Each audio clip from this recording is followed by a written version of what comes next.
Hello friends, this is your friend back with a new fanfic. What if Naruto became overpowered young and was forced to restore the Uzumaki clan? Naruto x Hinata x Sakura x Ino x Ten x Temari x Anko x Tsunade and a legendary Uzumaki harem. If you like this story, don't forget to like, share, and subscribe, and leave your thoughts in the comments. Now, let's start. Chapter 1. The seemingly ever-rustling leaves of the forest were now ablaze. The usual calm atmosphere of the place was now turned completely opposite, the birds leaving their nests instead of returning to them, the insects finding a place to rest far away from this chaos, the beasts running away from what appeared to be far more beastly. Among these, there stood a civilization of humans living in what appeared to be a village.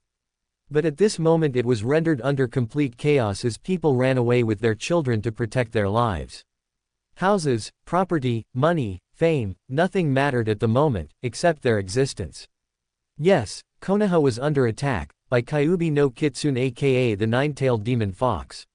Utilizing the only chance of defeating the fox spirit and saving the village, the Yondaime Hokage sealed it in a newborn baby using a powerful technique which unfortunately was a double-edged sword and resulted in his demise. The newborn child laid there and is heard from the dying Hokage. He was the hero of the village. His name was Naruto. Few years later, a kid ran through the streets of Konoha as a group of villagers chased him in hot pursuit. He was a mess, to say the least. His clothes were tattered, his hair were dirty and his eyes, well, his eyes, they showed a mixture of feelings. Anger. Yes, a little. Fear. A little more. But the most visible emotion out of all was only one. Confusion. Why? Why did it just have to be him? His mind raced. Suddenly, he turned into an alleyway. Mistake. It was a dead end. He turned to see himself surrounded by numerous people. The look in their eyes was so cold it could turn something into ice. Suddenly he was hit in the head by a blunt object. He felt his consciousness disappear slowly as he drifted into darkness the moment he hit the ground. Drop, drop, drop. Just imagine when Naruto enters his mindscape. I can't write that voice of water drops hitting the water here. He woke up slowly hearing the voice only to find himself in a closed tunnel-like place with doors surrounded by darkness. Through one of those doors he heard a low-pitched growl. Cautiously, he treaded into the tunnel only to find a huge room on the other side of which seemed an equally huge cage. Ironically, it seemed to be kept in check by a small piece of paper which was probably quite a powerful seal to hold a cage of this size. He walked in front of the cage step by step, water splashing under his feet reflecting a pale yellowish light that illuminated the room. Beyond the cage lied complete darkness. As he walked towards the cage a sudden growl came from the cage along with an incredibly fast claw that emerged from between the bars of the cage. It looked to him like he missed by an inch or two. He landed back on the ground afraid of what lied in front of him. Through the cage he could see two menacing eyes, sharp fangs as large if not bigger than him and a fierce red aura surrounding a shape which resembled a fox. Where was he? Why was he here? The last thing he could remember was being cornered in a street by some villagers. Did they kill him? Was he dead? Was he sent to hell now for the reason everybody hated him? Was this the form of some deadly soul reaper? Tens of questions came across his mind, but before he could make head or tail of anything he heard a voice, a deep unnerving voice. Child of man, why have you come here? What is it that you seek from me? Wait, I didn't ask to be here. Why am I here? And to be precise, what exactly is here? I don't even know where I am, exclaimed Naruto. Ah, so you don't know what this place is, brat. Ha ha ha, this is going to be troublesome then. Maybe this could make it easier, said the creature as it flashed 9 glowing tails from behind. Suddenly, it hit him. It was the 9-tailed fox spirit that attacked the village all those years ago, and the Yondaime Hokage sealed it in a newborn child. He heard villagers talking about that incident when they thought he was unconscious, but he actually wasn't.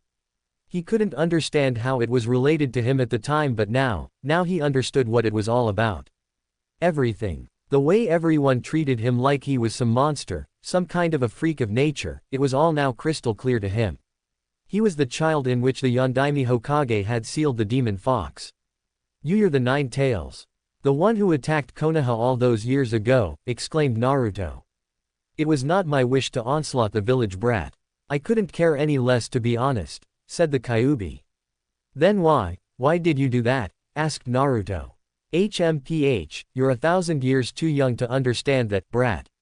Now, get lost, you're disturbing my slumber, said the Kyuubi as he emitted a huge wave of killing intent that pushed Naruto back from that place and into the reality.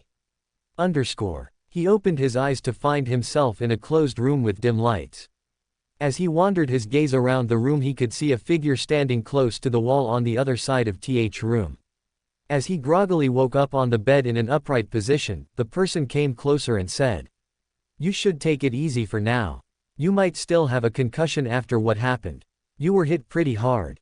He inspected the person head to toe.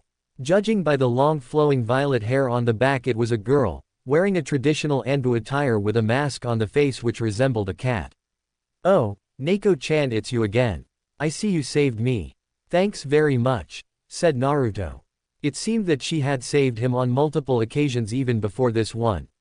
Before she could say anything, the door opened and an old man entered the room wearing a robe that only one person in the village had authority to. He was the Sandaime Hokage of the Leaf Village. "Greetings, your service," said the woman as she kneeled on one leg and bowed her head. "Ah, Neko-chan, I suppose you saved our Naruto-kun yet again. You have my regards," said the Hokage politely. "You humble me, Hokage-sama. It was my duty and nothing more," said the Anbu agent. Slightly nodding in acknowledgement, he walked towards Naruto. "What happened out there, my boy?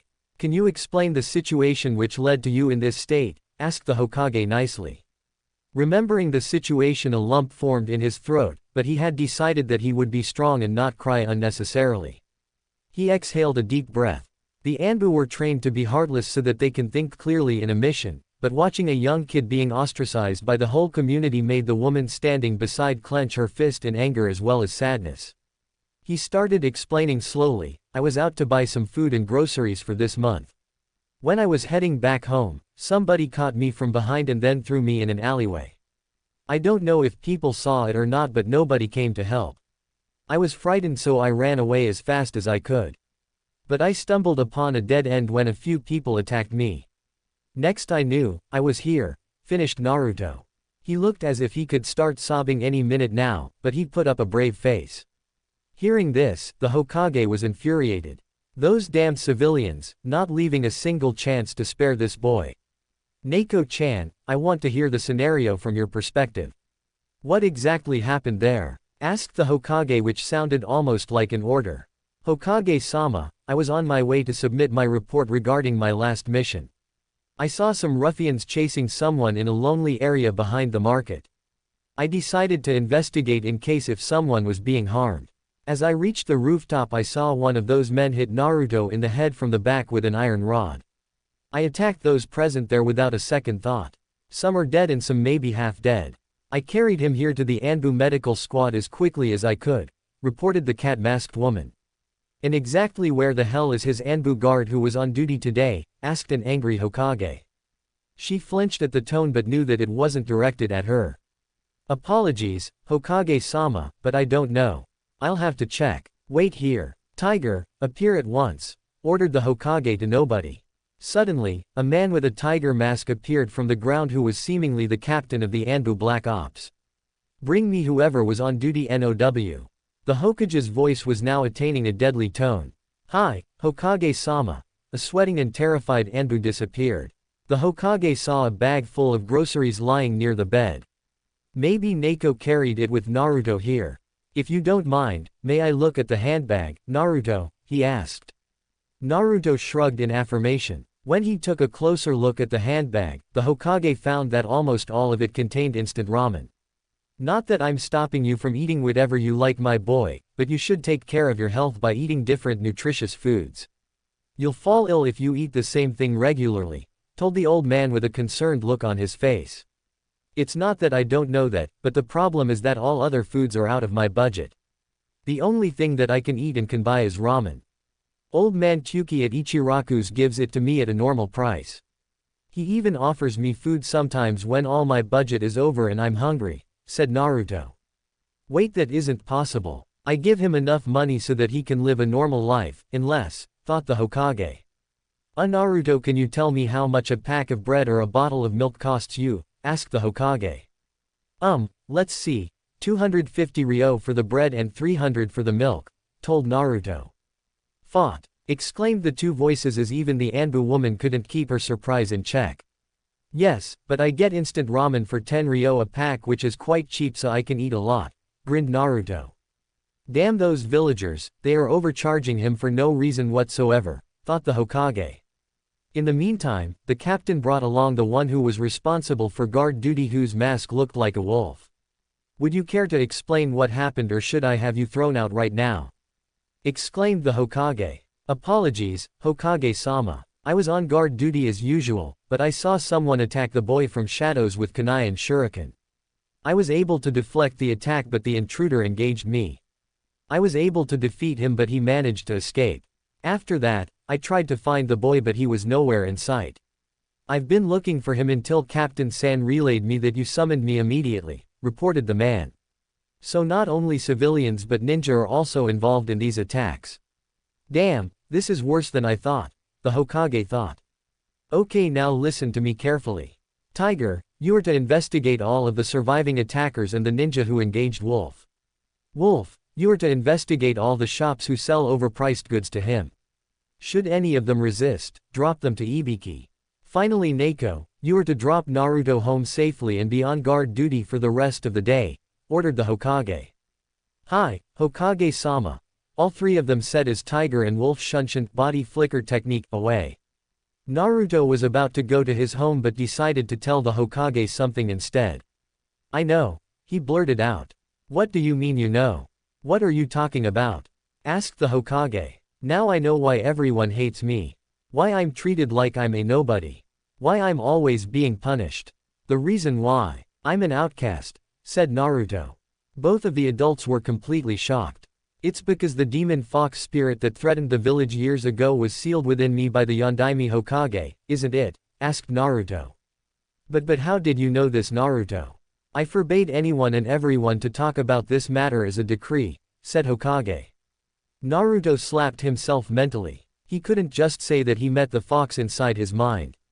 To cover up, he said a quite convincing lie. Well, when I was being chased, one of the men said that he'd kill the demon fox before it kills everybody. And it wasn't tough to deduce after that. Everybody knows that years ago on that day the fourth Hokage sealed it in a newborn child. That'd be me then, said Naruto. Damn those stupid villagers, I didn't think that they'd stoop this low, thought the Hokage. Neko-chan, you wait here. I have to talk to Naruto in private, said the Hokage as he took Naruto by hand and guided him towards his chamber. He placed a privacy seal there so that nobody could interrupt or eavesdrop their conversation.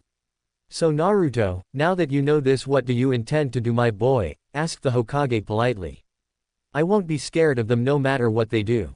One day I will become Hokage and then everybody will respect me like they respect you, said Naruto bravely. Hehe, and here I thought I'll have to counsel you. Now that I know you're not going to do anything reckless, I suggest you start some basic training for self-defense purposes. Here, I'll lend you some of my old scrolls one used when I was a child, said Sandaime Hokage. Naruto's eyes could be seen glimmering anime style as the scrolls were handed to him from some old cupboard. Arigato, Gigi. Thanked Naruto as the old man could be seen smiling due to the fact that the boy considered him as family. He summoned Neko and then both of them left the place. It seems that this place is not safe anymore for the kid alone. I'm sorry, Yondaime Hokage, for I have failed you until now. But I will not repeat my mistake. I have to find someone who can protect as well as train him. And there is one person that's perfectly suited for the job, a smirk forming across his face as he thought. Okay guys, this is it. First chapter is over. Any kind of reviews are welcome. If anybody wants to suggest good story points, I can also take them into consideration. It will be a Naruto OP fanfic with Harem and maybe, just to remind. Hopefully next chapter will be uploaded soon. Until then, arigato. Chapter 2. Through the windows, rays of sunlight shone upon a bed as dawn emerged. Usually, a young blonde child is seen here wearing night clothes and a Wallen-like cap, holding his pillow tightly as if it was the last thing he could hold onto in this uncaring world. But today, well, the bed was empty. Instead, he could be seen lying on the floor in a deep sleep with a drool hanging around the corner of his mouth. Around him numerous scrolls could be seen opened showing that he was training the past few days regularly day and night. Probably feel asleep then and there from exhaustion. As the light rays hit his eyes, he started to wake up. Why ya, what time is it? When did I fall asleep? He yawned as he sat upright. The clock on his bedside table showed the time to be 9:20 a.m. Ah, guess I overslept. I have to go train again so I better get ready super fast, said Naruto as he got up to do his morning routine. At Hokage's office, the Sandaime Hokage was seated at his place working on the only thing that didn't ever seem to end regardless of how much or how fast he tried to complete it. Paperwork. And it was filled with all sorts of crap. To his nuisance, many were directed upon Naruto. These included locking him in a cage, dropping him in the forest, and some even went as far as to have him shut up for good or disposed somewhere anonymously. He would have immediately sent Anbu to retrieve these people, but ironically, these were applications under false name and details not to reveal their true identity. The applications named to the Hokage were always sent to him as a rule so that no corruption on the lower levels can take place or that any information might not be sabotaged. At the moment, there was nothing he could do about it. Being a Hokage is far more boring than it looks like. Well, by miracle, if something interesting happens, he might be relieved of this even for a short while. Suddenly, he heard sounds outside his office. Wait please. We can't let you in without his permission. Sorry Abu, crash. Sandaime Hokage is working at the moment. Please don't disto. Thud. The door of his office flung open and there stood the person he had contacted just a few days ago. He could also see one other person standing behind, and the two Anbu guards who were supposed to keep watch at the gate could be seen piled up on one another, crashed at the wall. You better have a good goddamn reason for calling me here, Sarutobi-sensei, came a voice from the far end. Ah, I was expecting you soon. Although I didn't expect you to be this excited being here, Tsunade, he smirked. The person walking towards him could be seen as a lady appearing to be in mid-30s with silky flowing light blonde hair with two braids behind her head. She had a pretty face with dark brown eyes and her lips so pink you couldn't tell if it was lip gloss. In addition to that, a rhombus-shaped mark on her forehead made her look a lot more cuter. She wore a gray-colored kimono-type sleeveless blouse and a waistband which matched her pants, on top of which was a loose green-colored haori. To other people, especially men, however, the most distinguishable feature of hers was two very large-sized curves on her chest, between which a green necklace was kept in place from both sides and hanging from her neck. Hell, few men wished for God to reincarnate them as that necklace in their next life. This was one of the legendary Sannin, Queen of Slugs, granddaughter of Shodaime Hokage and a master of medical ninjutsu, who also happens to be one of Sandaime's students, Lady Tsunade. She took a seat in front of the Hokage while the person behind her closed the door and stood behind her seat. She was a younger woman in comparison who appeared to be in early 20s. She had jet black hair which covered her ears and reached up to neck length, and her eyes were as black as her hair. She wore a full-sleeved black kimono. She held a plump pig in her folded arms which was Tsunade's pet. Her name was Shizune and she was Tsunade's apprentice as well as assistant. The name of the pet was Tauntaun. He motioned for the Anbu in his office of leave and they complied, after which he raised up a privacy seal. What's up with the suspense? Spill it out already, asked an impatient Tsunade. What I'm about to ask you is a favor, Tsunade. It is more personal than professional, you could say, explained the Hokage. You know about the child that saved the village on that night, I suppose, he said. Yeah, what about him? She arched her brows as she asked. Apparently, many of the villagers still bear a grudge against him. He has faced many hardships, from being overcharged for goods to being beaten badly. I placed Anbu for his protection, but it seems that it is not quite enough now.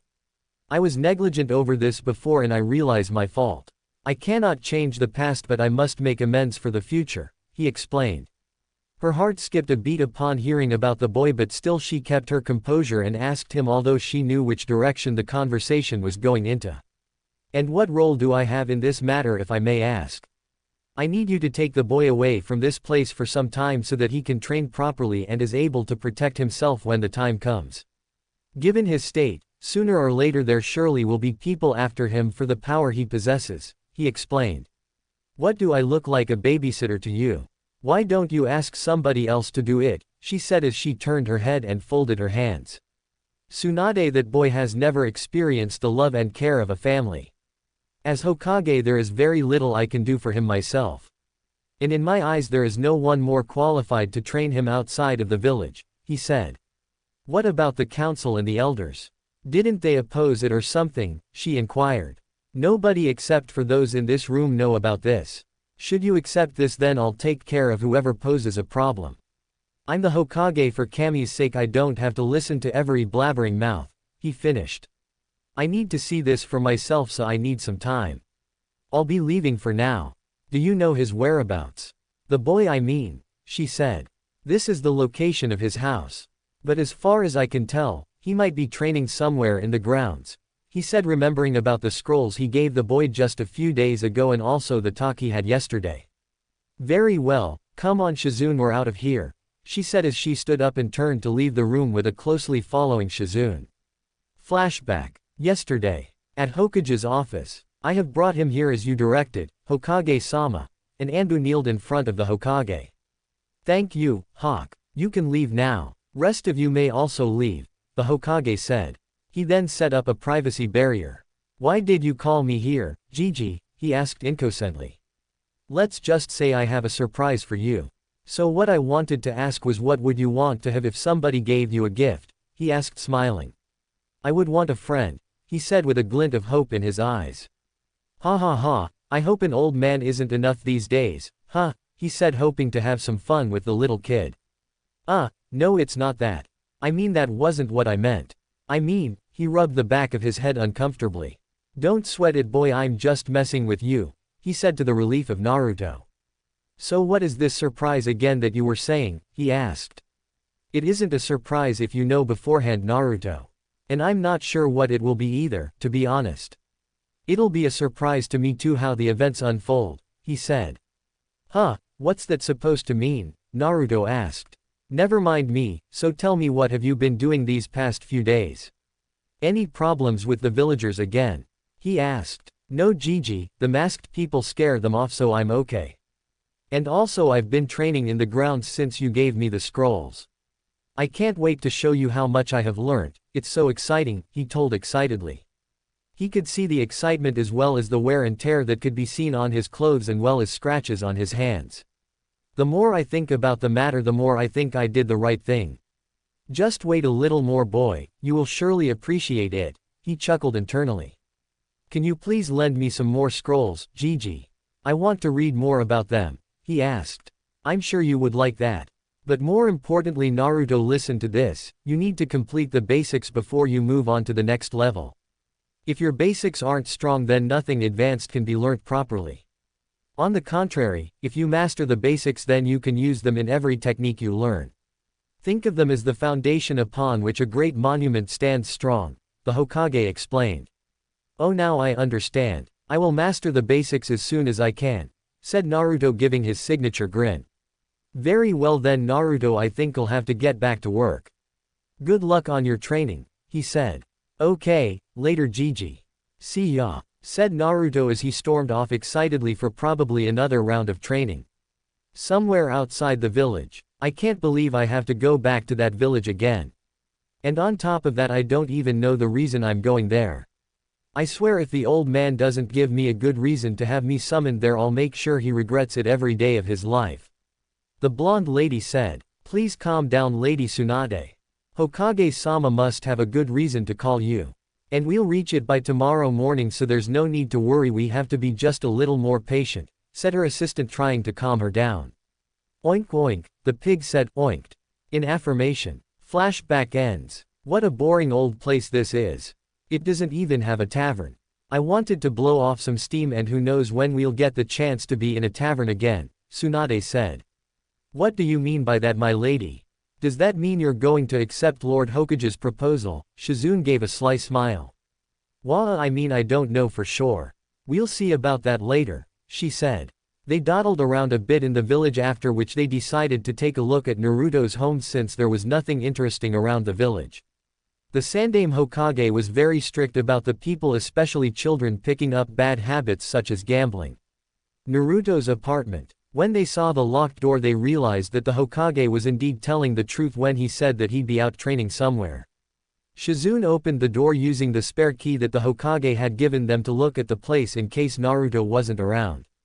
As they had a look around, they found it giving a nasty vibe, to be precise, in one word, uncomfortable. The walls of the place were pale and gloomy and had cracks all over, and there was only one window in the bedroom. Other than that, it was almost too dark to see. There was one small table on which empty instant ramen cups were scattered. Overall, it looked like it had seen a war or something like that. These weren't proper living conditions for a young child who didn't even have parents or anybody to look out for. Except for that, he had kept the place as tidy as it could be. There wasn't dirt or a mess anywhere except for the ramen, and the bed was properly made. There wasn't a refrigerator, so he'd have to buy and eat things as early as possible, such as milk. As they were checking around, they lost track of time. Suddenly the door flinged open and Naruto barged right in. "Who are you people? And why are you in my home? Don't tell me they sent you to put explosive paper here again," he exclaimed. "Oh, so that's why these walls were cracked and ruined. Damn those villagers, how awful," both of them thought. Shizune gasped at the statement and tried to calm him down before things escalated further. "Please don't get us wrong, we don't mean any harm. We'll leave right away, right my lady?" Meanwhile, Tsunade frowned at the statement once but then observed the boy who was standing in front of her. He had blonde hair much brighter than her own. There were whisker marks on his cheeks courtesy of the nine-tailed fox, she presumed. He was wearing a green-sleeved t-shirt which was oversized for him, on which a relatively small white t-shirt with a red swirl on front and the back. He had regular blue pants on with a pair of old shoes. Around the waist was a pack which contained various scrolls protruding out from them. Overall, he looked worn out from all that training, but the look in his eyes said otherwise. He had ocean blue eyes just like his father, but at the moment which seemed to be changing shades. Was it actually happening, or was her mind playing tricks on her? Anyways, by the look in his eyes he looked both angry and scared.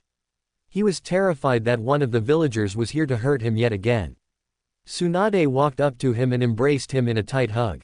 "Don't worry, kid, we're not here to hurt you," she said. He couldn't shake off the feeling initially that something could go wrong. After all, many of the villagers played pranks and attacks on him after faking their character and befriending him, so he was wary. But then slowly his heart seemed to melt as what he felt was genuine warmth and affection. This was something he could do since he could remember, of which the reason he never knew.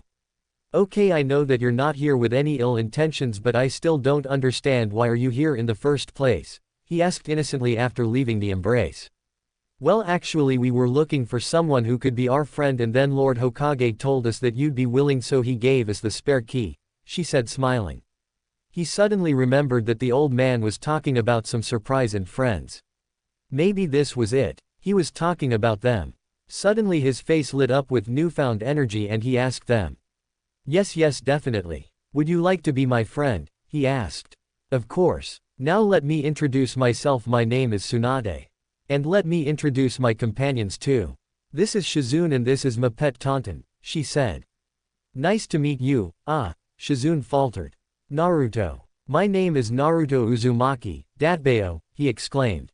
"Haha, nice to meet you, Naruto," said Shizune. "Oink oink," said Taunton. "Nice to meet you all.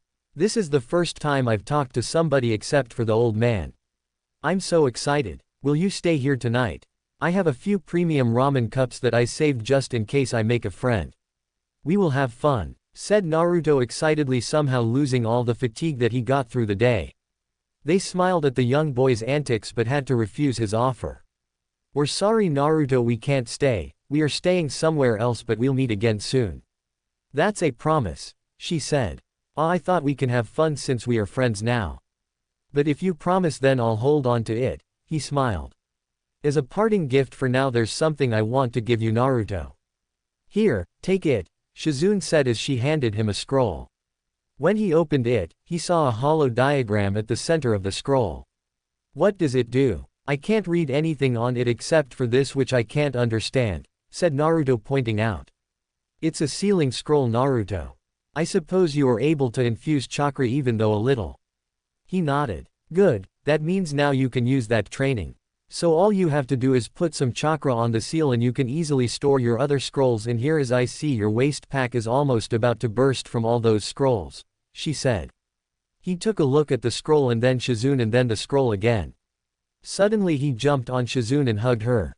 Thank you very much, it is awesome, he said, squashing Taunton in between. As he lost grip he suddenly fell to the floor unconscious.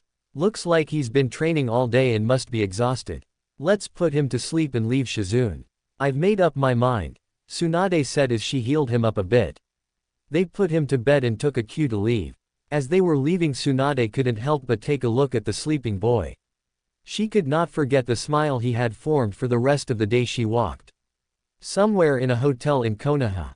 Get ready, Shizune. We'll be leaving Konoha tomorrow noon, said Tsunade.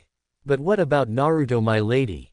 What are you going to do about the offer Lord Hokage made to you? A concerned Shizune asked. Tsunade looked at her with an all-knowing smile on her face. You tell me, Shizune. Do I look like I have any doubts about this? She spoke with a look of pure determination on her eyes. Chapter 3. It was another fine morning in the village hidden in the leaves.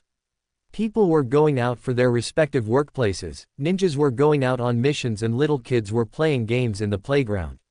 The office of the Hokage was working as usual with the head of the office sitting behind a pile of rubbish, paperwork, when someone entered through the door. He looked up through the pile of papers to find that it was Naruto. Good morning, Gigi, wished Naruto. Good morning, Naruto, what brings you here so early today, my boy? Questioned the Hokage, although he had a good idea what it was about. As Naruto started talking with the Hokage, the Anbu present took their leave from the attic as they had prior orders that any conversation regarding Naruto is to be confidential so as not to leak any sort of information by anyone in any condition.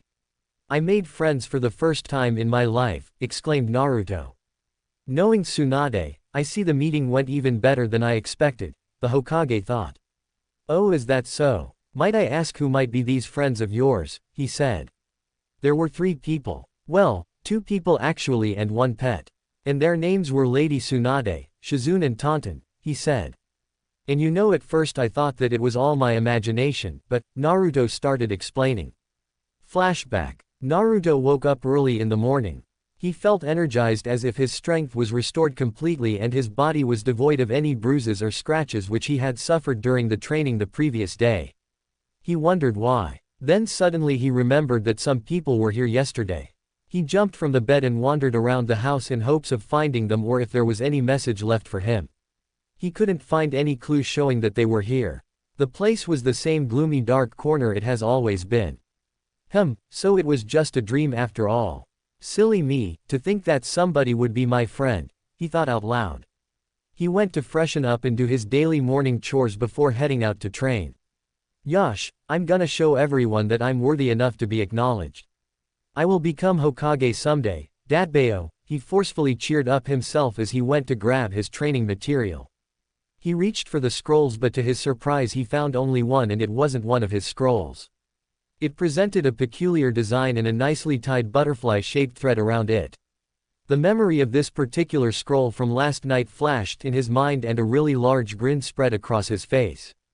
It was true. It was all real. I wasn't dreaming. They were here last night. He jumped in happiness as he sprinted towards the Hokage tower excitedly. Flashback over. And that's why I got here as fast as I could to tell you, finished Naruto. Haha. Looks like you have had quite an eventful time, said Hokage. Yes, but now they are gone and I don't know where. I wish I could have spent some more time with them or at least said goodbye, he said with a saddened expression. Unknown to him, they weren't alone in that room. Do you really think that a friend would do such a thing? I thought you know better than that. A new yet familiar voice came. Naruto turned around only to find that the voice belonged to none other than Tsunade. The 2-3 but the pet is on the lap of them were sitting on the couch beside the cupboard in the shadows. To say surprised was an understatement. He was overwhelmed with joy as well. The ones who called him his friends, the ones who he initially thought were maybe only an imagination, the ones who he thought had left him were here right in front of him now. You guys. I thought you left without meeting me. But I'm so happy that I was wrong. Naruto started wiping the tears forming in his eyes. The 2 of them could not help but smile at the boy's actions. They expected him, as the Hokage told them the first thing in the morning he was going to do was come here. A little surprise was in queue after that. So this was the surprise you were talking about, Gigi. It was one of the best I've had in my life. Thank you very much, said Naruto. Yes, but actually, the Hokage tried to say but was instantly overshadowed by Naruto's constant load of talk that he dumped upon his friends out of overexcitement. So now what can we do today? I can show you around if you like.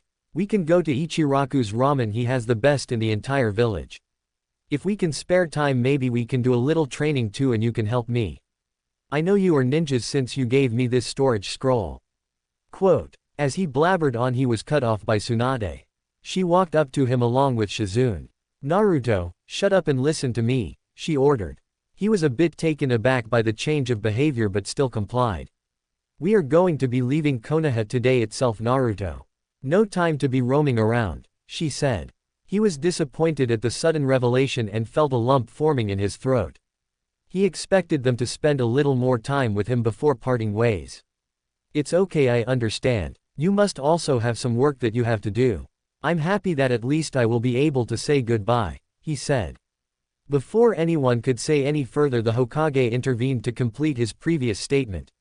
I'm afraid that you've got it wrong, Naruto. Meeting them was not the surprise I was talking about. You can say it was a part of it but not the actual one, he said.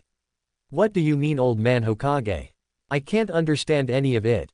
He tilted his head and grazed his hair at the back of his head with a confused look. He then saw the faces of the people on the other side of the room who were also smiling, which confused him even more. What I mean is that the surprise is yet to be given to you. Just think of meeting them before now as a bonus, Hokage said. Great, if this was a bonus, the real one will be awesome, I just know it. Now come on, tell me or I'll die of the excitement before I even hear it, said Naruto.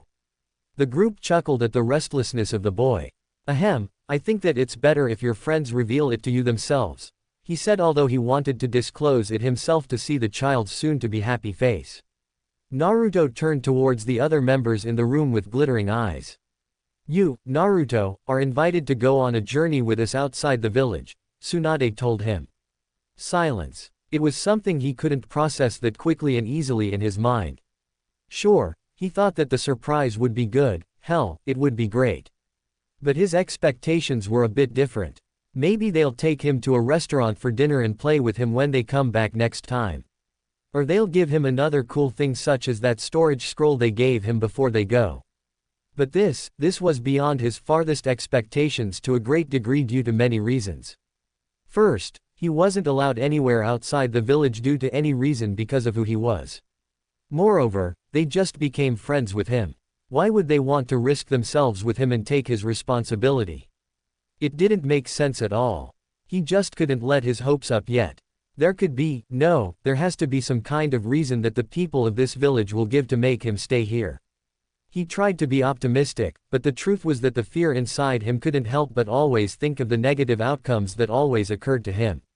What happened, Naruto? Do you want to go with them or not? Asked the Hokage. But Gigi, what about the rule that I'm not allowed to go outside the village? He turned and asked with hesitation. Don't worry about it even for a second. I'm the Hokage, I make the rules and I'll make sure that nobody gets in your way of whatever you wish to do at this point. Besides, that rule was because of the need of your protection. You might not know it yet, but these people here are quite strong and are more than capable of ensuring your safety. This is your decision alone. Should you accept their offer, there is nobody that would interfere with it, he assured. He turned and looked at Tsunade in the eyes. There was no doubt or hesitation in that decision which her eyes showed. It was a solemn look with a slight smile that filled his heart with affection. He ran and jumped into her arms, clutching tightly onto her clothes and started crying. Tsunade wasn't expecting such an emotional outbreak in the kid. She thought that he'll happily just agree to go with her. She looked down to have a clear look at him. Naruto was letting out all of his emotions in the form of tears. He never had any parents to take care of him. He had never experienced what it was like to have someone to take care of you. Sure, the Hokage was keeping an eye out for him, but there was only so much he could do for him by himself. It made this invitation far more comforting to him than it would have. Now he could have people with him. In addition to that, he won't be pestered by those villagers as long as he's away, and he was sure that nobody would care either way. They'd be glad to get rid of him. She held him close and let him cry all out until he calmed down. She guessed the reply quite well from the reaction but had to confirm. So what will it be? Do you want to come with us? She asked. He wiped out his tears and replied, there's nothing more in the world that I would want right now, with a really huge grin on his face. This is the best ever surprise you or anyone has ever gave me. Arigato, Gigi, he told the Hokage as he went to hug him lightly. You have no idea how much weight your words lift up from my heart, my child, the Hokage thought. Don't mention it, Naruto. It's the least I could do for you, he said smiling. The group on the other side nodded their heads with a content smile. It was all good to go now. Now that it's settled, you'll be leaving at noon. So there's not much time before you have to get going. I suggest you get back at your place and pack up your stuff, Naruto. I'll make all the arrangements. You have to be here in an hour and a half. Here is your next month's allowance, if you need anything specific before your trip, he said. Before anyone could say anything, the Hokage spoke with a serious tone. All of you must know already, but this is something I have to tell you as it is my duty. The fact that you're going on a journey with Tsunade is to be kept a secret from anybody and everybody outside this room, from any of you. If anybody needs to know, it's only me who can disclose it. I hereby am announcing it to be an S-rank confidential information. Especially you, Naruto, have to remember this. He nodded his head and gulped. The Hokage was always nice to him, but if he spoke in this manner then it must be someone very important. Very well then, you may go now, he said. Scene break time skip. Naruto went straight to home and started preparing for his upcoming journey. He was excited and nervous at the same time.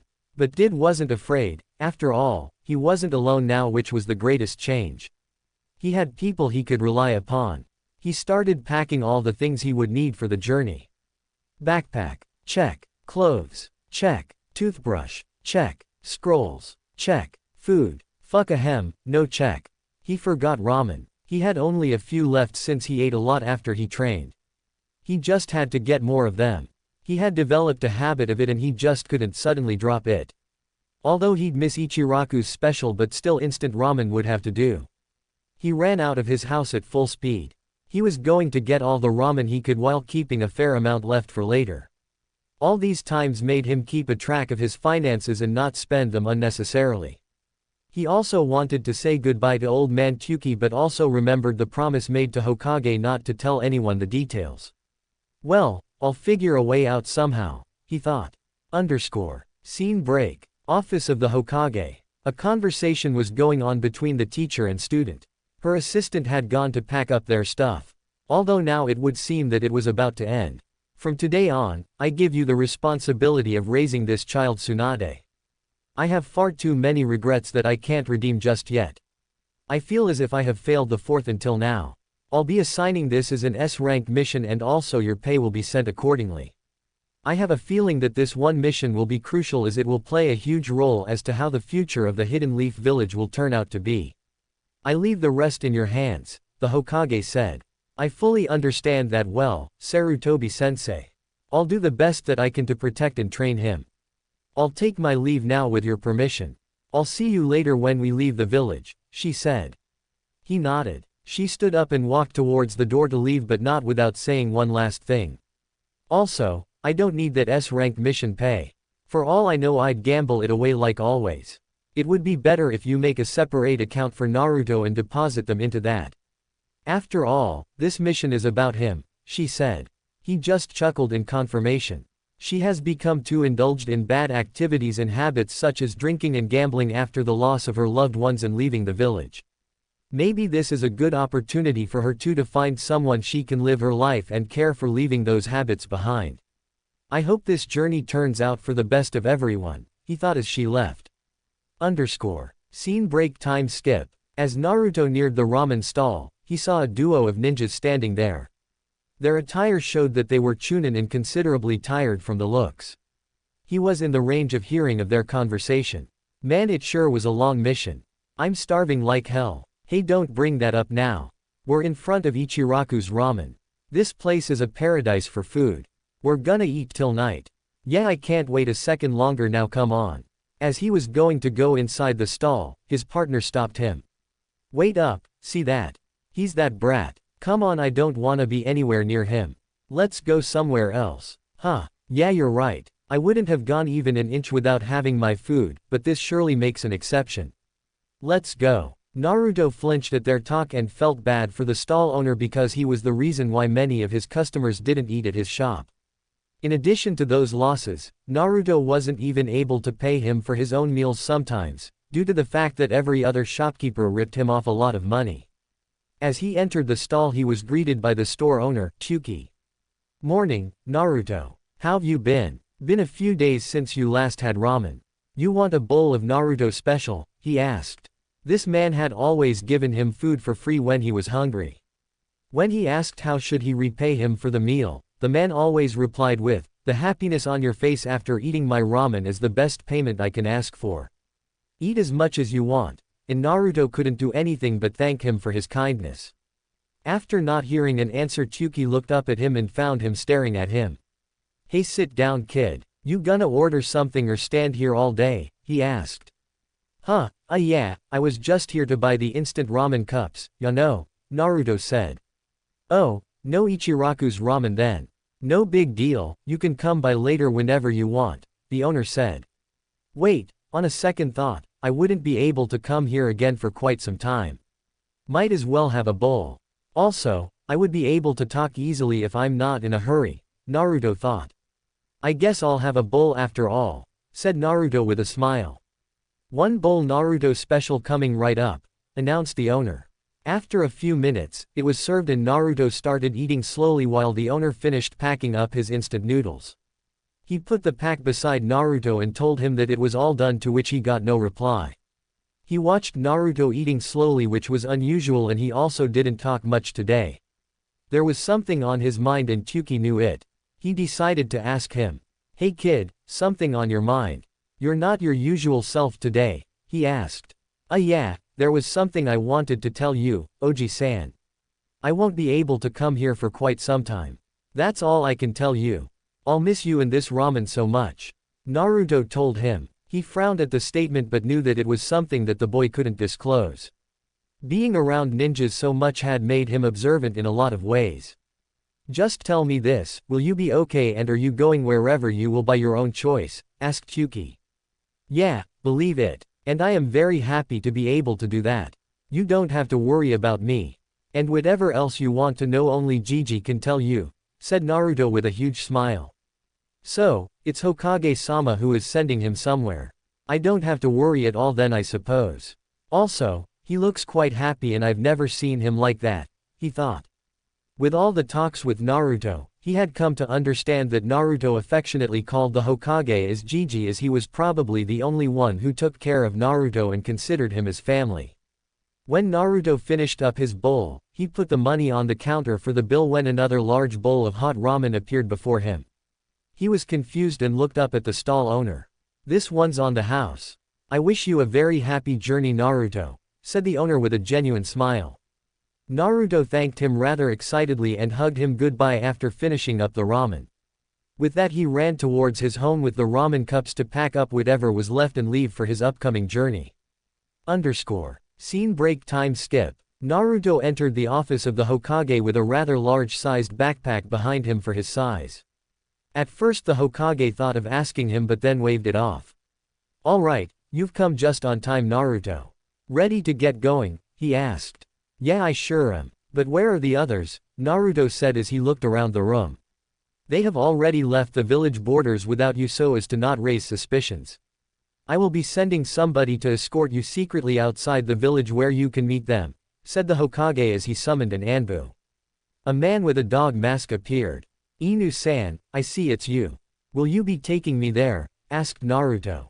He was a fairly built man with shining silver hair around the mask, wearing a sleeveless dress and an Anbu symbol on his left arm. On his back was a medium-sized sword. He had also kept watch on Naruto on a few occasions before along with the other Anbu. He ignored Naruto's question and bowed before the Hokage. "Greetings, Hokage-sama. How may I be of assistance today?" asked the Anbu. Naruto frowned at the cold attitude of this Anbu. He had always been like this since Naruto met him. It looked like he was just a robot following orders around without a hint of humanity or emotion. Inu was quite the polar opposite of Neko, or so Naruto thought. Yes, this pun was definitely intended. Hello Inu, I have a mission today that I can only trust you to do.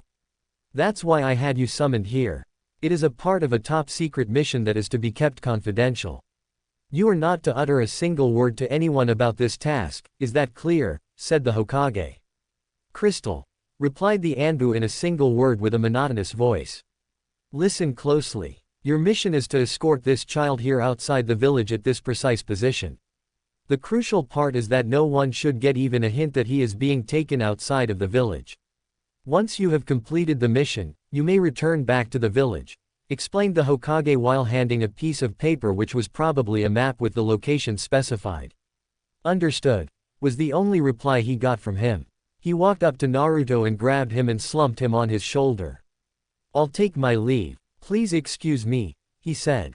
Hey wait. At least let me say goodbye. Naruto couldn't finish his plea as the Anbu shunshined away. I hope everything goes smoothly, said the Hokage out loud to no one in particular. Scene break time skip. Somewhere in a forest outside Konoha. They were finally at the specified position outside the village in a deep forest area. Upon reaching the place, the Anbu found a hollow tree trunk in which a mark was drawn identical to that on the map given to him. It was a real nuisance for him to have the kid comply with him. It was a mission which required stealth for Kami's sake, and this kid won't stop bugging him over and over about something or the other which he totally ignored. Upon confirming the destination, he dropped Naruto from his shoulders gently at the spot. He turned to go back to the village but was stopped by Naruto's voice. Wait, please. Are you going to leave me here alone? I'm scared to be all by myself like this, he said. He could have ignored him like always, but something told him that he should at least give a reply this time. My orders were to escort you here and then leave immediately. You don't need to worry though. You just have to believe whatever Hokage-sama is planning must be in the best interest of you and the village, he said. It wasn't a very sympathetic reply, but considering who the person was, it was more than enough. Okay, I'll stay here. Arigato, Inu-san. See you later, said Naruto. With this, the Anbu ninja took his leave and returned to the Leaf Village. Time skip. It had been some time since he was left alone here in the middle of a forest. It was natural to be a little afraid in this environment, but he didn't feel any fear in contrast to what he told the Anbu. Instead, he felt more peace than he ever did. Around him were small animals searching for food, birds chirping at their nests. He felt as if he was one with nature. There were no more villagers who hated him, no more icy cold stares, no more attacks, no more pranks. He had people who cared for him and he was going to go with them on a journey. All he had to do was keep patience until somebody came to get him. He heard someone approach him. But he didn't go out to who it was. After all, if this was the place where they'd get him, then he couldn't go anywhere far from this place.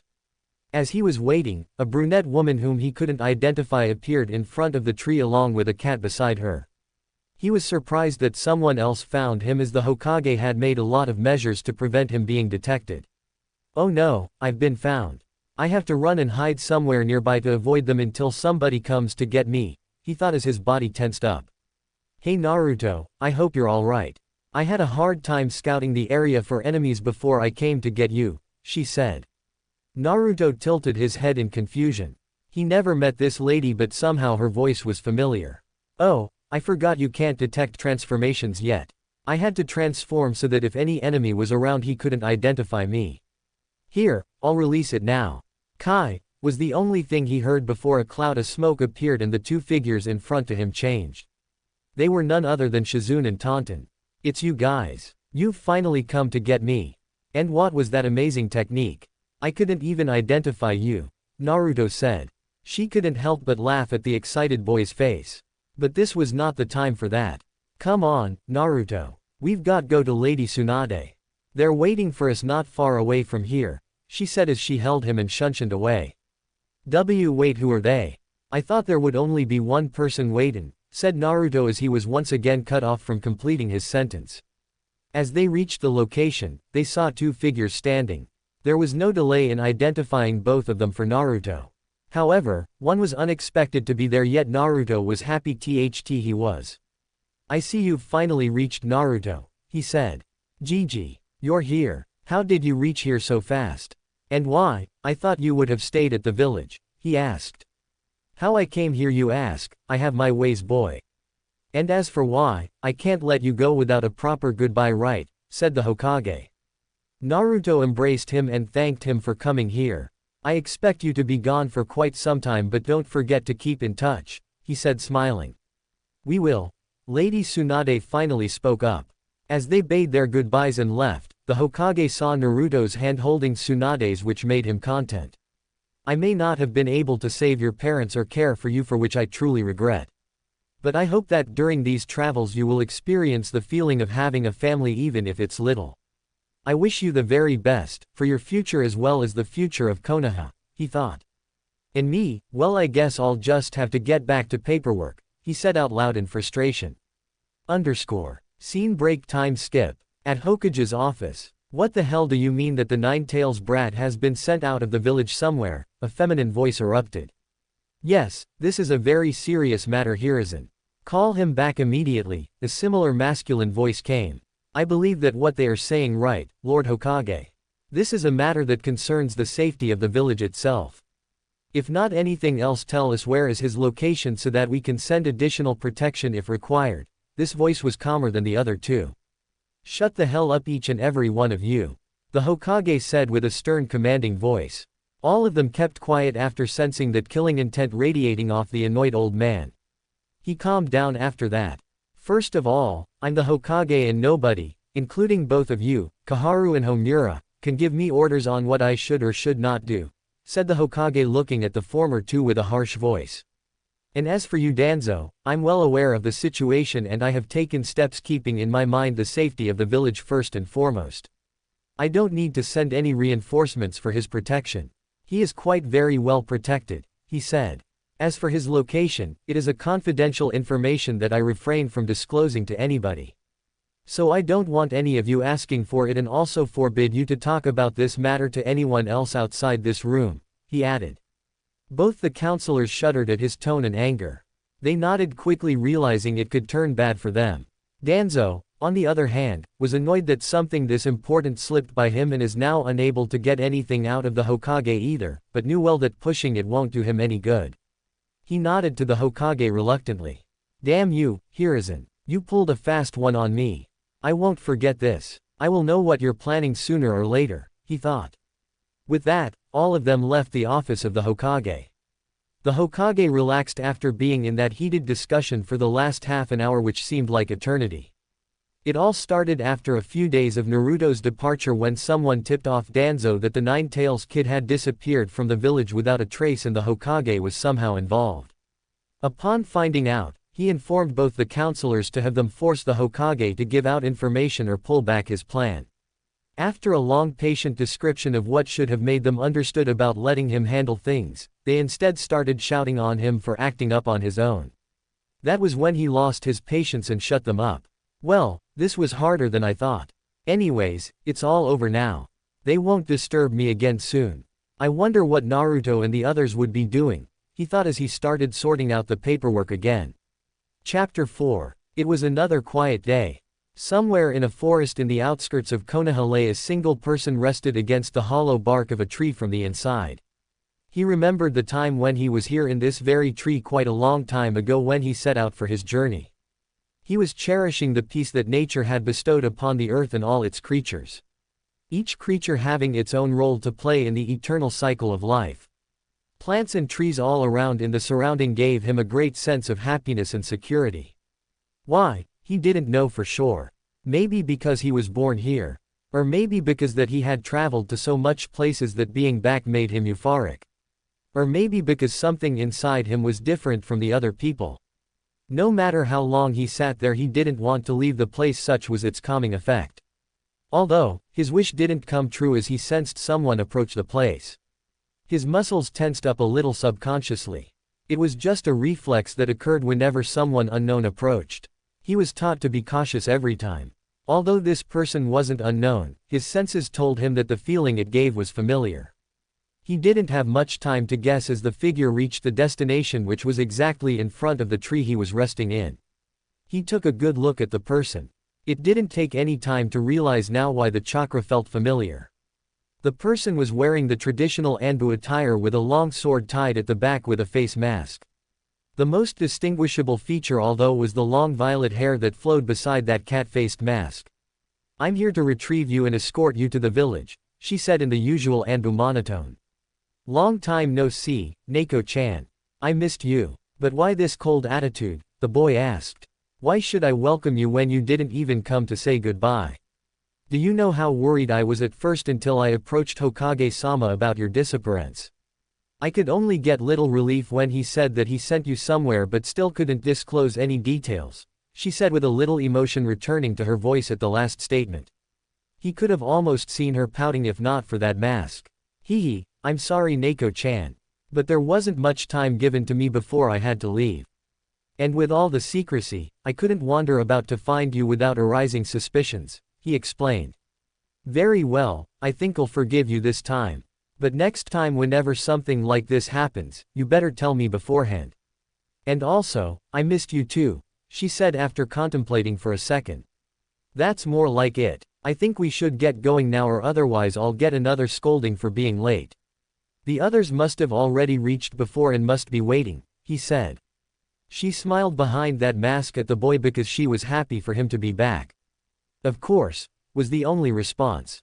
With that they set out in the direction of the village. Flashback. At Hokage's office. "You summoned me, Hokage-sama?" asked the Anbu. "Ah, Neko-chan. Yes, I have a mission for you," he said. "At your service," she said simply. "You are to escort someone back to the village. It is very important though that you bring him here undetected. You might be interested in who you're going to be bringing back," he said as she could see a very tiny smirk forming on his face. "I could have read the details in the mission folder, Hokage-sama, but if you are specifically bringing it up then he must be very important," she said with a slight confusion. "Maybe this will help a bit," he said as he took out a photo of the person and showed it to her. She couldn't help but gasp at the realization. He was being brought back to Konoha. After all this time, she had lots of questions regarding him but couldn't just jump at the Hokage with them. It was in the code of the shinobi not to question the motives or reasons regarding any mission. If anything, it applied even more to the Anbu Black Ops. He was the Hokage for Kami's sake, after all. Whatever he did was considered in the best interests of the village without any question. The Hokage observed her hesitation and smiled to make her more comfortable and gestured her to sit down. He went on to explain briefly how he had been sent on a journey to see the world. When asked who was with him, as if on cue, the Sannin along with her assistant entered the room. She was satisfied and happy that she'll get to see the boy again. Although, she did want to give him a good earful when she met him. Flashback ends. "Finally, it feels so good to be back," he thought as they were on the way towards his home. Yup, it had been 3 years since he left the village to set out on a journey and now he was back. Naruto Uzumaki had returned to Konohagakure no Sato. Time skip. At Hokage's office. TCK. The clock ticked away loudly showing how silent the room was. The Anbu guards had already been sent away. The persons who were seated there had already exchanged greetings and were currently waiting for someone to arrive. Some were waiting calmly while someone was getting impatient. "Damn, where is that brat? He should have been here by now," she said. "Please calm down, my lady. He must be reaching anytime now," said Shizune. "She's right Ba-chan. You don't have to wait anymore," a new voice emerged. All of them looked towards the window behind and to the left of Hokage. As expected, Naruto was crouching on the window pane with a hand above his head as a friendly greeting gesture. Over the years in their travels, Naruto had become close to both of the women, and the pet of course, so he affectionately called them as Ba-chan and Ne-chan. "Ohayou gozaimasu, Gigi. I missed you so much," said Naruto.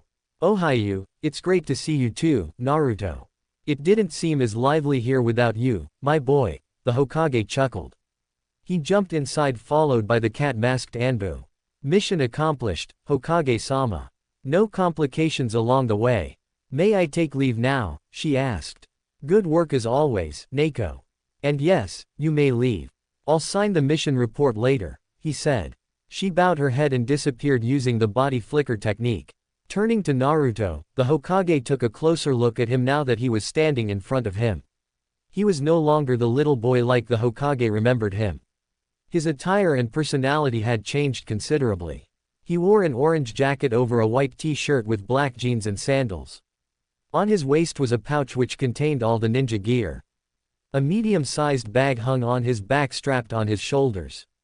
His posture was upright and with a gleam on his face which reflected confidence. The only things which remained the same to his pleasure were his blonde hair, blue eyes, whiskers on his cheek and especially the trademark grin on his face. "How has your journey been? I know you've been sending me letters time to time but still I'd like to hear it face to face. Life has been quite normal here in the village, so an old man like me doesn't have much interesting to hear nowadays," asked the Hokage. "It was awesome, Gigi. I can't tell you how much fun I had all this time. And just you wait until I show you how strong I've become," said Naruto. "Yeah right, don't be so cocky you brat. You've still got long ways to go. I could still flick you with a finger if I wanted to," smirked Tsunade. Naruto formed a pout at how she shattered all his boasting in one blow. The Hokage chuckled at the light-hearted antics.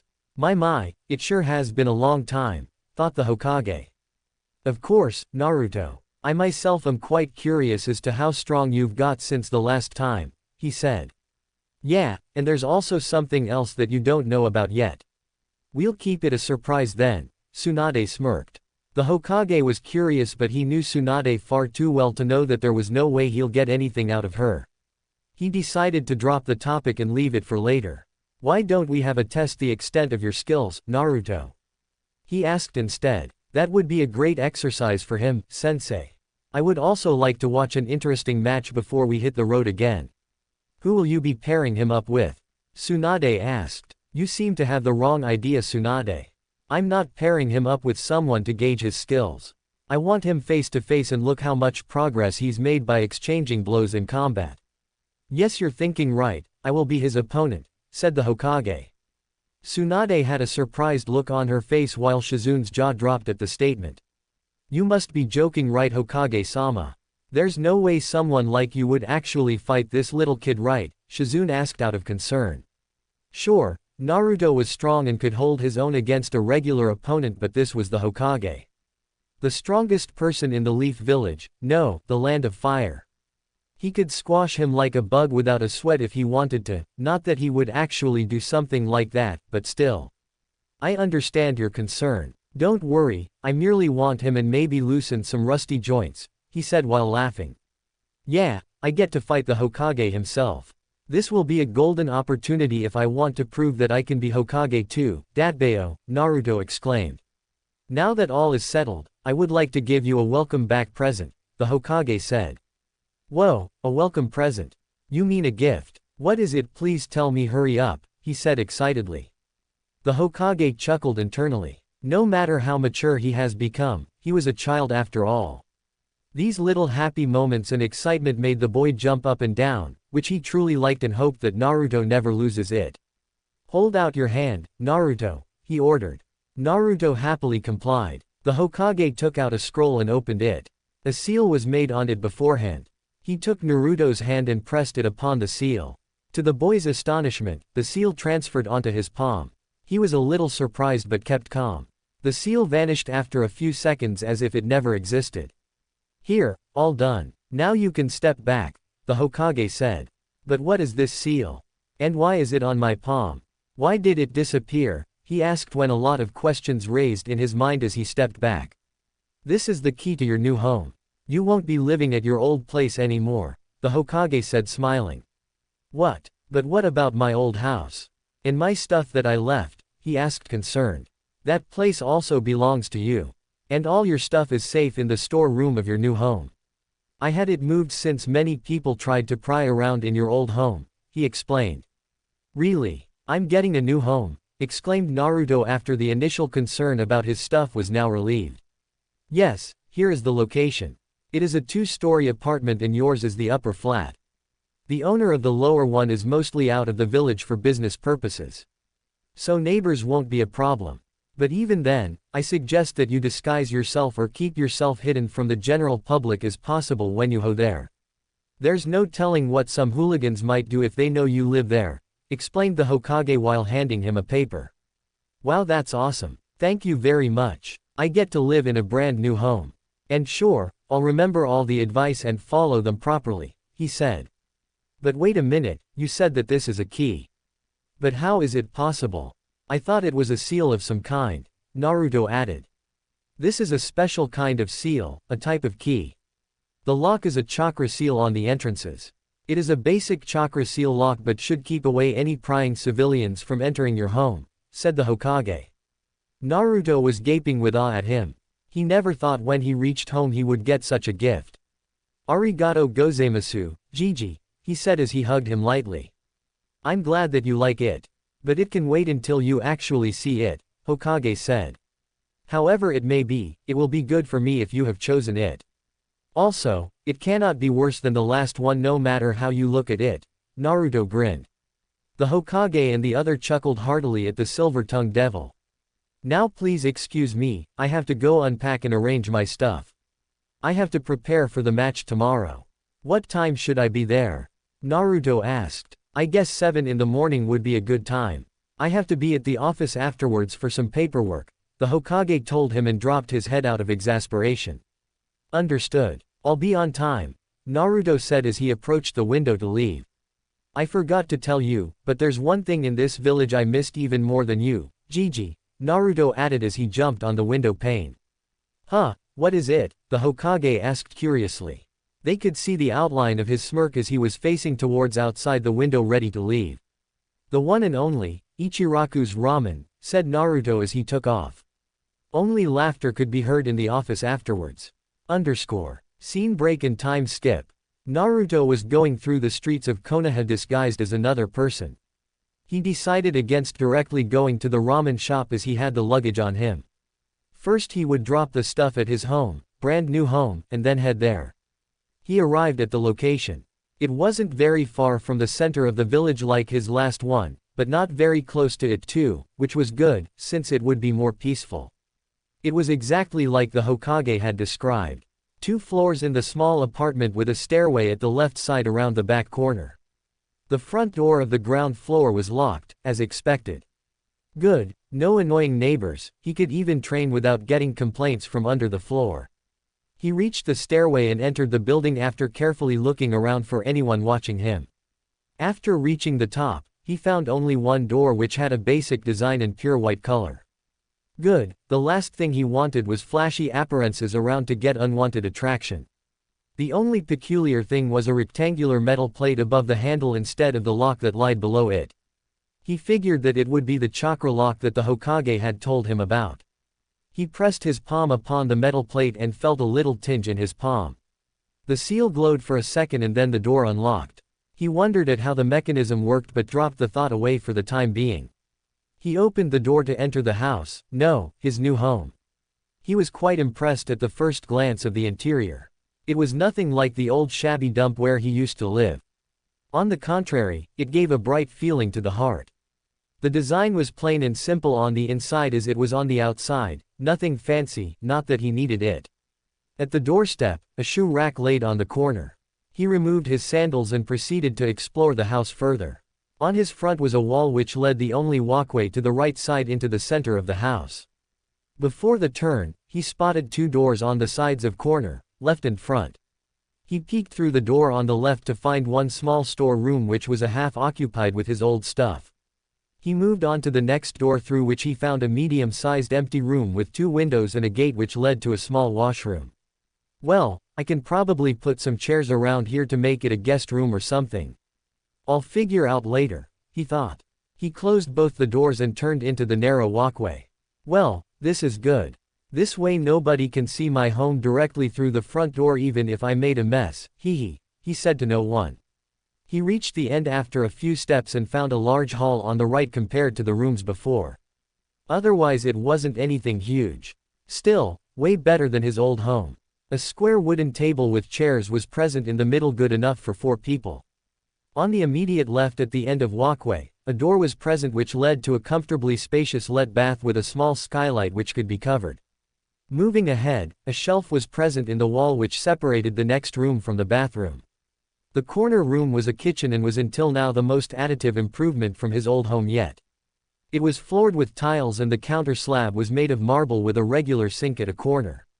The design was a little better than plain simple, but he liked it. I guess with this much space it'd be a pity if I only ate ramen, he thought and grinned. Along his journey, Tsunade had been very strict with him regarding his food habits, as his tongue had taken a deep liking to the taste of ramen and wasn't fond of other foods either. He remembered the time when he first had to part with his longtime companion instant ramen not much later after his journey had begun. Flashback. The trio, yes, I'm not going to specify the pet every time, had set up camp for the night somewhere in a clearing in the forest. They had lit a fire and the dinner was almost ready. Naruto began to rummage around his baggage and pulled out instant ramen cups. Shizune giggled at the boy's attachment to the savory. Tsunade, on the other hand, was a little uncomfortable that he had brought so much of the stuff but decided to let it go for now. We just left the village. Maybe he'll get over it soon. It's not like someone can live on ramen alone, right? She thought. Time skipped a few days later. The group was walking in a town looking for a decent restaurant which had quality food but not unnecessary ambience and stuff, as they were costly. A ninja must utilize his resources in hand to the fullest no matter what the situation may be, was a rule that nobody had officially quoted but was originated from common sense, duh. After a long search, they found one good enough. They were about to enter but Naruto had other plans. I'm going to head for the ramen shop there. After finishing I'll meet you up at the restaurant. I'll be back soon, he said as he ran off to a shop which was on the opposite side of the lane a few shops ahead. It won't be as good as Ichiraku's, but better than nothing. Here I come, he thought. Tsunade was annoyed at the gesture and a tick mark appeared on her forehead anime style. He was about to go and give him a piece of her mind but Shizune managed to calm her down somehow. Although this was the last time he walked off this easy, as in the next incident what happened changed his perspective of the nice old lady forever. Time skip. Before leaving the town they had to stock up on their supplies. Shizune left Tsunade at the hotel as Naruto insisted on going shopping with her. Seeing no harm they let him go with her. An hour later, the duo returned but what Tsunade saw shocked her completely. Shizune carried a bag of groceries with Tauntaun but Naruto had a sack of it, double his own size. And further to her shock it was filled with instant ramen cups all over. Angry? No. She was more like, enraged. What is this, Shizune? Care to explain? She asked. Sorry my lady, but he insisted that he loved ramen and that he wouldn't get any during his travels so we buy many at once. I tried to reason but he's stubborn, she said. Take this and return it right now, Go. She ordered. Wait a minute, this ramen, Naruto interjected. Tsunade flinged her hand at him and grabbed him by the collar. Listen here you brat, I've been tolerating this since many days but this is the limit, she shouted full of fury. Both Naruto and Shizune froze at their places. Tsunade noticed that. What the hell are you waiting around for? Didn't I tell you to do something, she said. Shizune nodded quickly and rushed off picking up the sack as fast as she could. No wait. My ramen, Naruto started once again. She lifted him up in the same position and pressed him against the wall. You still don't have enough hate, Sasuke. Style, just a little less violent, lol. Listen here and keep your mouth shut. You can't live off ramen alone.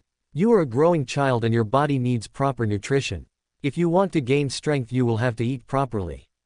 This way you won't be able to build up normal strength, let alone be stronger.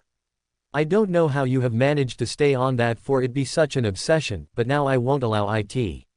Until you are under my care, you will have to listen to each and everything I say regardless of whatever the heck it is. You may eat the ramen occasionally but you will eat a proper nutritional diet from now on like everybody else. Now, is that clear? She asked with an angry frown. Naruto had never faced such a situation in his life before. The Hokage was always nice to him.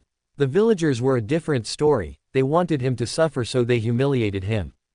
But this, she was the most intimidating person he had ever encountered and on top of it he had no proper rationale to retaliate since she was actually right in being concerned of him. Why yes, sure, he said in a low timid voice. What? I didn't hear you. This is what happens when you don't have enough strength by stuffing same ramen day and night. I'll ask again, is that clear to you? She asked. He was terrified but gathered up enough courage and strength to utter one word that he remembered a certain silver-haired Anbu would say to the Hokage whenever he was asked the same question. Crystal. He replied. She released the grip and he fell on the floor on his butt with his back along the wall. It hurt but he didn't have enough courage left to say anything. Good boy. I knew you were a smart one. Now why don't you help me arrange these groceries we have here? She said in a happy tone with a smile which was completely a 180 from the expression a moment ago. He gulped and nodded, refraining from saying literally anything that would piss off this woman again. Ever. Flashback over. He shuddered at the memory and pushed it aside as he went out of the kitchen back into the hall. The only room left was on the other side of the hall.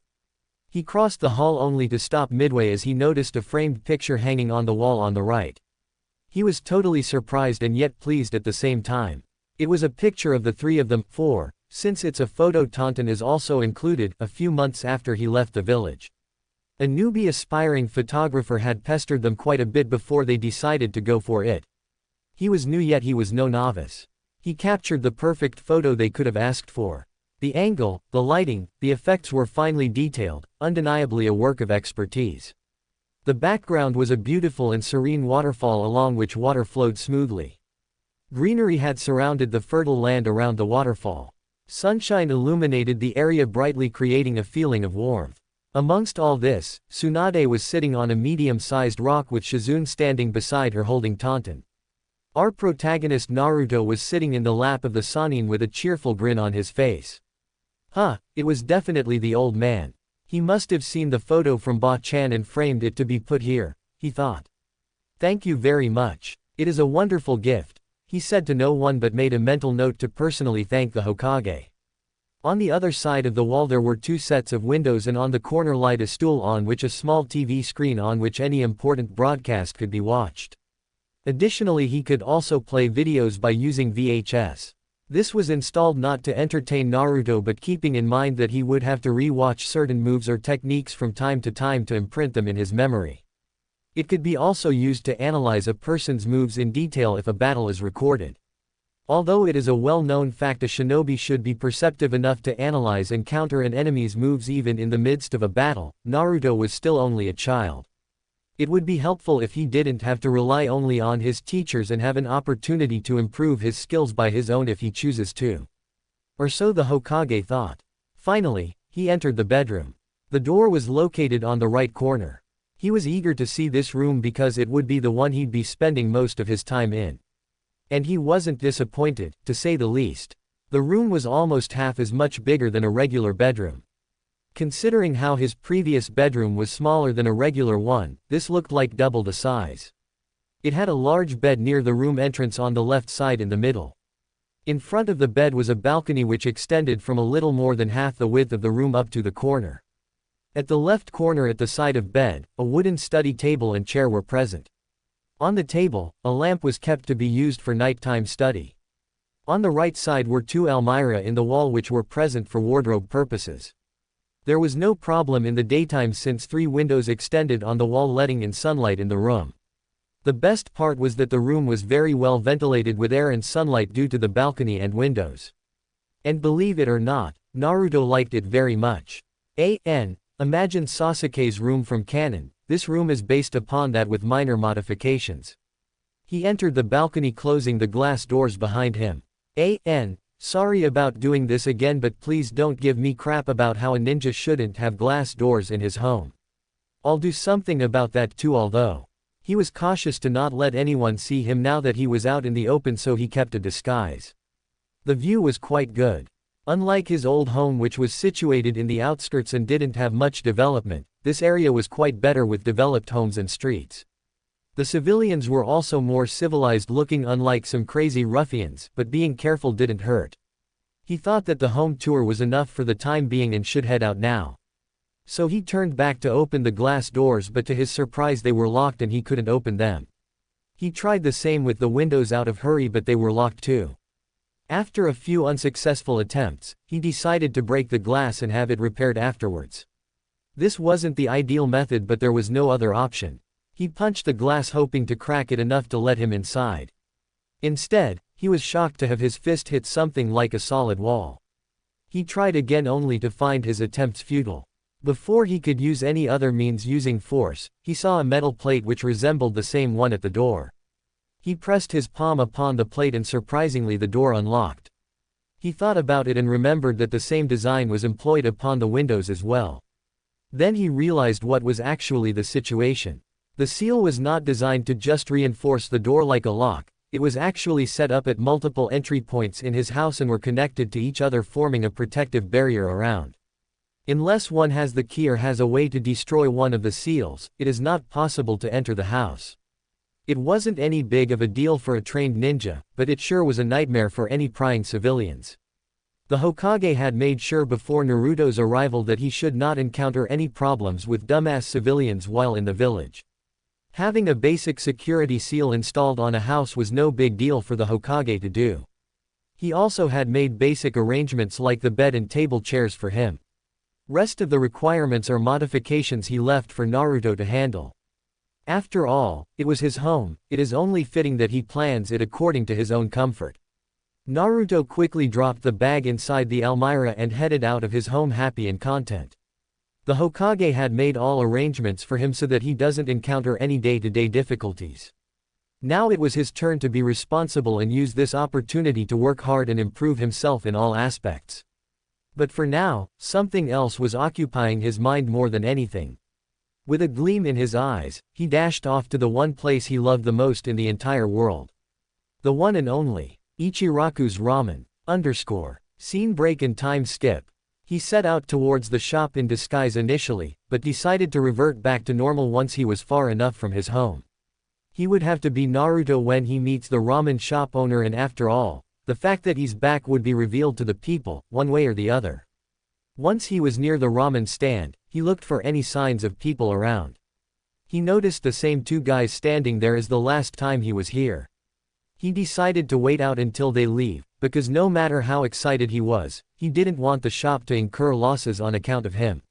He walked in alleyway beside the shop to wait in the shadows so no one can spot him or disturb him. He rested his head against the wall and closed his eyes, leaning him against it, folding his hands. He was alert for some time, but as the two men at the stall already left, he was found to be dozing off. The weariness of the journey made him relaxed. Until someone woke him up. "Excuse me, mister. Do you want something from our shop? You'll have to order at the counter first," the voice said. Naruto suddenly jumped at the voice and looked for the source. It was a young girl not very older than himself. She was wearing an attire similar to that of the ramen stall owner. A white robe with folded sleeves and a bandana on the head with brown hair and deep black eyes. Yeah, but I'm afraid you're wrong. I'm about to go to Ichiraku's Ramen, not your shop. And sorry to bother you, I'll come by to your shop some other time maybe. This time I just have to eat here," he chuckled uncomfortably. The girl giggled unexpectedly loudly, as to which Naruto asked why she did. "Silly fellow, I am talking about Ichiraku's Ramen. There aren't many shops around the area, don't you know?" she said. Come to think of it, she was right. He didn't think about the fact since he was getting more attention on not getting suspicious. But again, how could she be from Ichiraku's? Last he remembered the owner was Chuki. Wait, don't tell me he sold the shop. No, I waited for so long to get a taste of his ramen, he mentally went crazy. Before he could say anything, the girl said, "I'm going from the back. Please go to the counter and place an order. We'll be serving you shortly," as she strolled away with some groceries in her hands. With no other option, he walked to the ramen stand and entered inside. "Welcome dear customer, pleased to serve you. What would you like to have today?" asked the owner as he was cleaning up the last preparations with his back at Naruto. Naruto was relieved to find that the voice sounded exactly like Chuki. Man, he was so terrified even at the thought that the shop was sold. But then who was that girl? Never mind, who cares as long as the old man's here. Ahem, I need my special bowl, sir, Naruto asked, deepening his voice a little. "I'm sorry, but we don't customize the orders, sir. Please have a look at the menu chart at the side and choose any of the varieties," the owner said, still doing his work. Naruto was having a fun time but decided to get attention now. "I'm quite sure I do have a special bowl here, mister.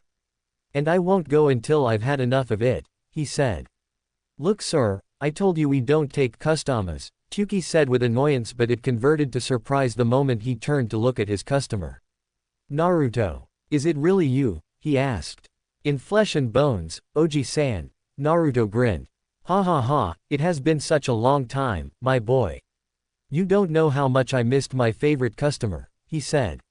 Not as much as I missed you and the ramen, Naruto replied. Haha, Naruto special, coming right up, he said.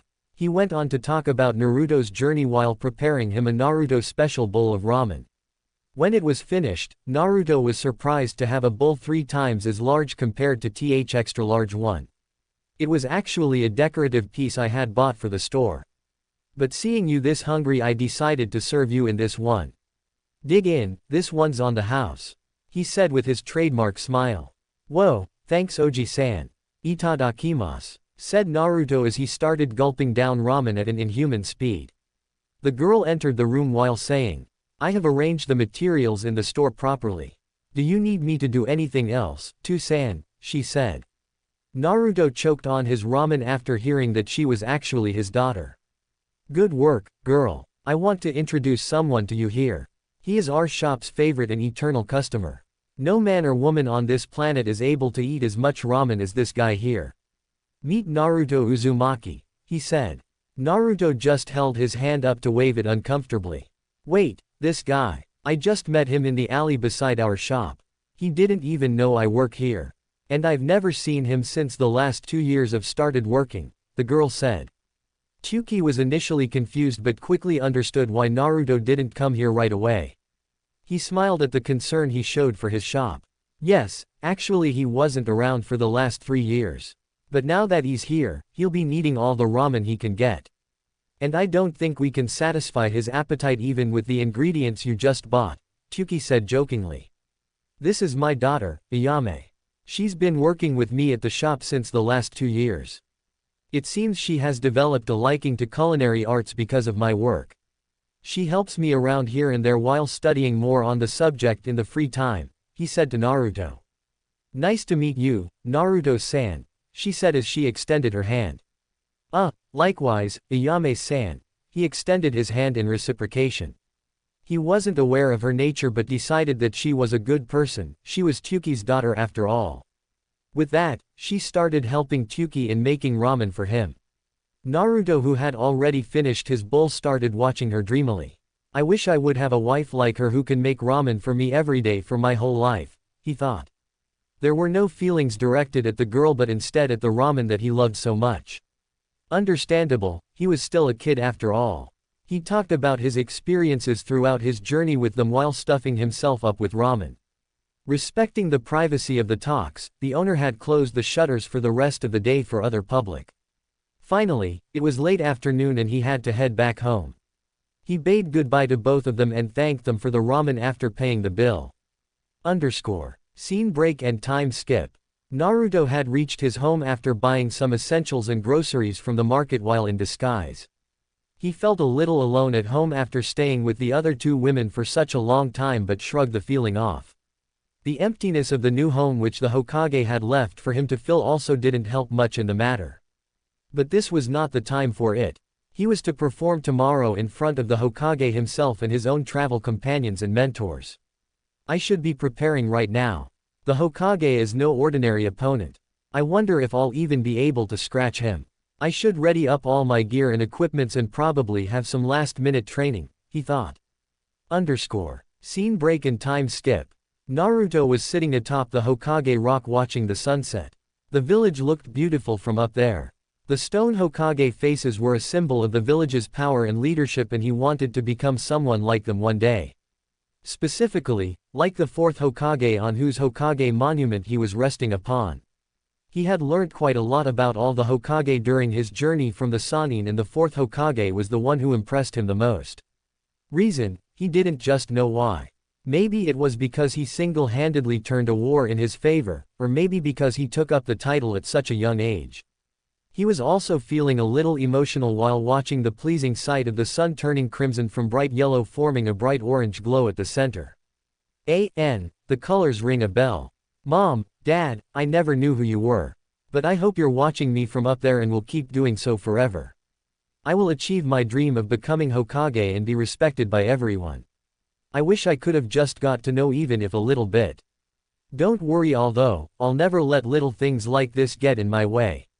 I will make you proud, and that's a promise, he thought as tears flowed down his face. Naruto had been training since he left the house and reached the grounds until sunset. Guessing that he had enough, he decided to watch the sunset before heading home. But now, he felt it troublesome to move and go home. Gathering up whatever strength he had, he stood up, wiped his tears and headed out to his home. Tomorrow was a big day, he got the chance to show his skills, and he sure wasn't gonna waste it. And it's over. The action comes in the next one. The skills that he has learnt will be shown thoroughly, as much as I can. This chapter showed the return of the character and how he's grown. Feel free to review or comment. Keeps the enthusiasm going. I'll be waiting for them. Also, please suggest whether I should write long chapters including lots of things inside which takes time or short chapters in succession but containing less details, although they can be updated shortly. Until the next time, stay tuned. Yane. Chapter 5. A lone figure could be seen in the fields of Hokage training grounds. In a clearing, he was sitting quietly on a rock and appeared to be meditating. Such was his aura that birds and animals from around had started rounding up around him. There was nothing but tranquility in the atmosphere along with the cold waning off due to the rising sun that marked the beginning of the day. It was 6 o'clock in the morning. Naruto had developed a strict timetable during those years, courtesy of Tsunade. His body had adapted to it and formed his own body clock. He found it very troublesome at first as he had the habit of training and lazing off whenever he was home, but eventually he got used to it and now finds it useful in maintaining a balanced and healthy lifestyle. He had woken up at 5 o'clock sharp although he did place an alarm just in case. After going through his daily routine, he readied himself up mentally and physically after which he set off to the Hokage training grounds. These were private training grounds reserved for the Hokage alone and no one else was allowed within whosoever he or she might be. It was supposed to be surrounded by a barrier which was inaccessible for regular shinobi and invisible and also blocked any vision from outside. He had been given entry access to the area for this day prior to the match so that he could scout the area and familiarize himself to the surroundings should he choose to. You know what they say, never miss any opportunity. He had put off his jacket on the sidelines and put on a dark-colored t-shirt for today. It would not only be helpful in blending with the surroundings should they enter the forest, but also would be easy to wash, if it would be left wearable by the end the match, that is. He had already double-checked and packed all the equipment he would need last night. He was pretty sure that he won't be able to defeat the Hokage even if hell broke loose, but he'd be damned if he didn't give his best. Time passed by quickly while he was meditating, and it wasn't long before the clock hit 10 to 7 when he sensed people coming towards him. He opened his eyes to find none other than the 3 who were supposed to be. Ohaya gozaimasu, Gigi. I've been waiting for you, Naruto said. Ohayou Naruto. I didn't expect you to come this early.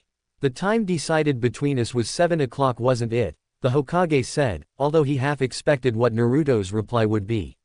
Yes, but I managed to check the area before the match to expect what I'm getting into. And I must say, your training grounds are very clean and well maintained compared to the ones for the public. You can literally see garbage dumps forming there in various places if you look carefully, he said. Being a Hokage has its perks, he said with a slight smile but changed his face to neutral, but it is also a bad sign that those open for the public are not being taken care of properly. I will do something about it. But that's for later, we have something else to do right now. Naruto understood the hint and grinned. He backed away to his original position a little away from the rock. It was a nice place to sit, didn't want to destroy it. He looked around to see that the other 2 females had already taken seats at the branch of a nearby tree. Watching him look at them, they simply waved at him following with a thumbs up for good luck.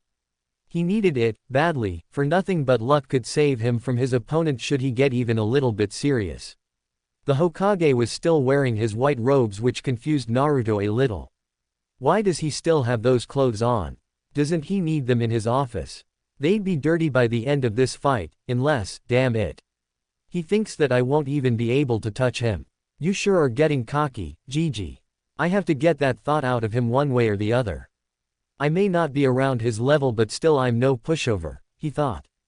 The Hokage was observant of his expression. Come on, Naruto. You have been training for quite some time now. Show me what you've got, how much skilled you've become, Hokage thought. Ready for it, Naruto? The Hokage asked. I couldn't be more ready ever than now, Naruto said. It's time. When this pebble hits the ground, the match will begin, he said as he flinged a pebble vertically high up in the air. The match wasn't official or anything, so they didn't need a referee. The rules are, there are no rules. A one-on-one match, anything and everything that you can put to use is allowed. I wish you good luck, said the Hokage. Naruto observed that the Hokage had at least got rid of the tobacco pipe that he always kept stuck in his mouth. He wasn't just considering it a leisurely stroll, after all. You better watch out, Gigi. You just might get surprised today, he said as the pebble hit the ground. He immediately smashed a few smoke bombs around the area which covered both of them. You blocked the advantage of sight, huh? But what will you do now? Surely not flee this early. There must be some other plan he's got, thought the Hokage. The Hokage first thought to leave the smoke by jumping away. But that would defeat the purpose. He just remained there in the smoke to humor him whatever the boy was about to do. Suddenly a fist made its way to his face. He effortlessly dodged it but was surprised as to how he was found so quickly.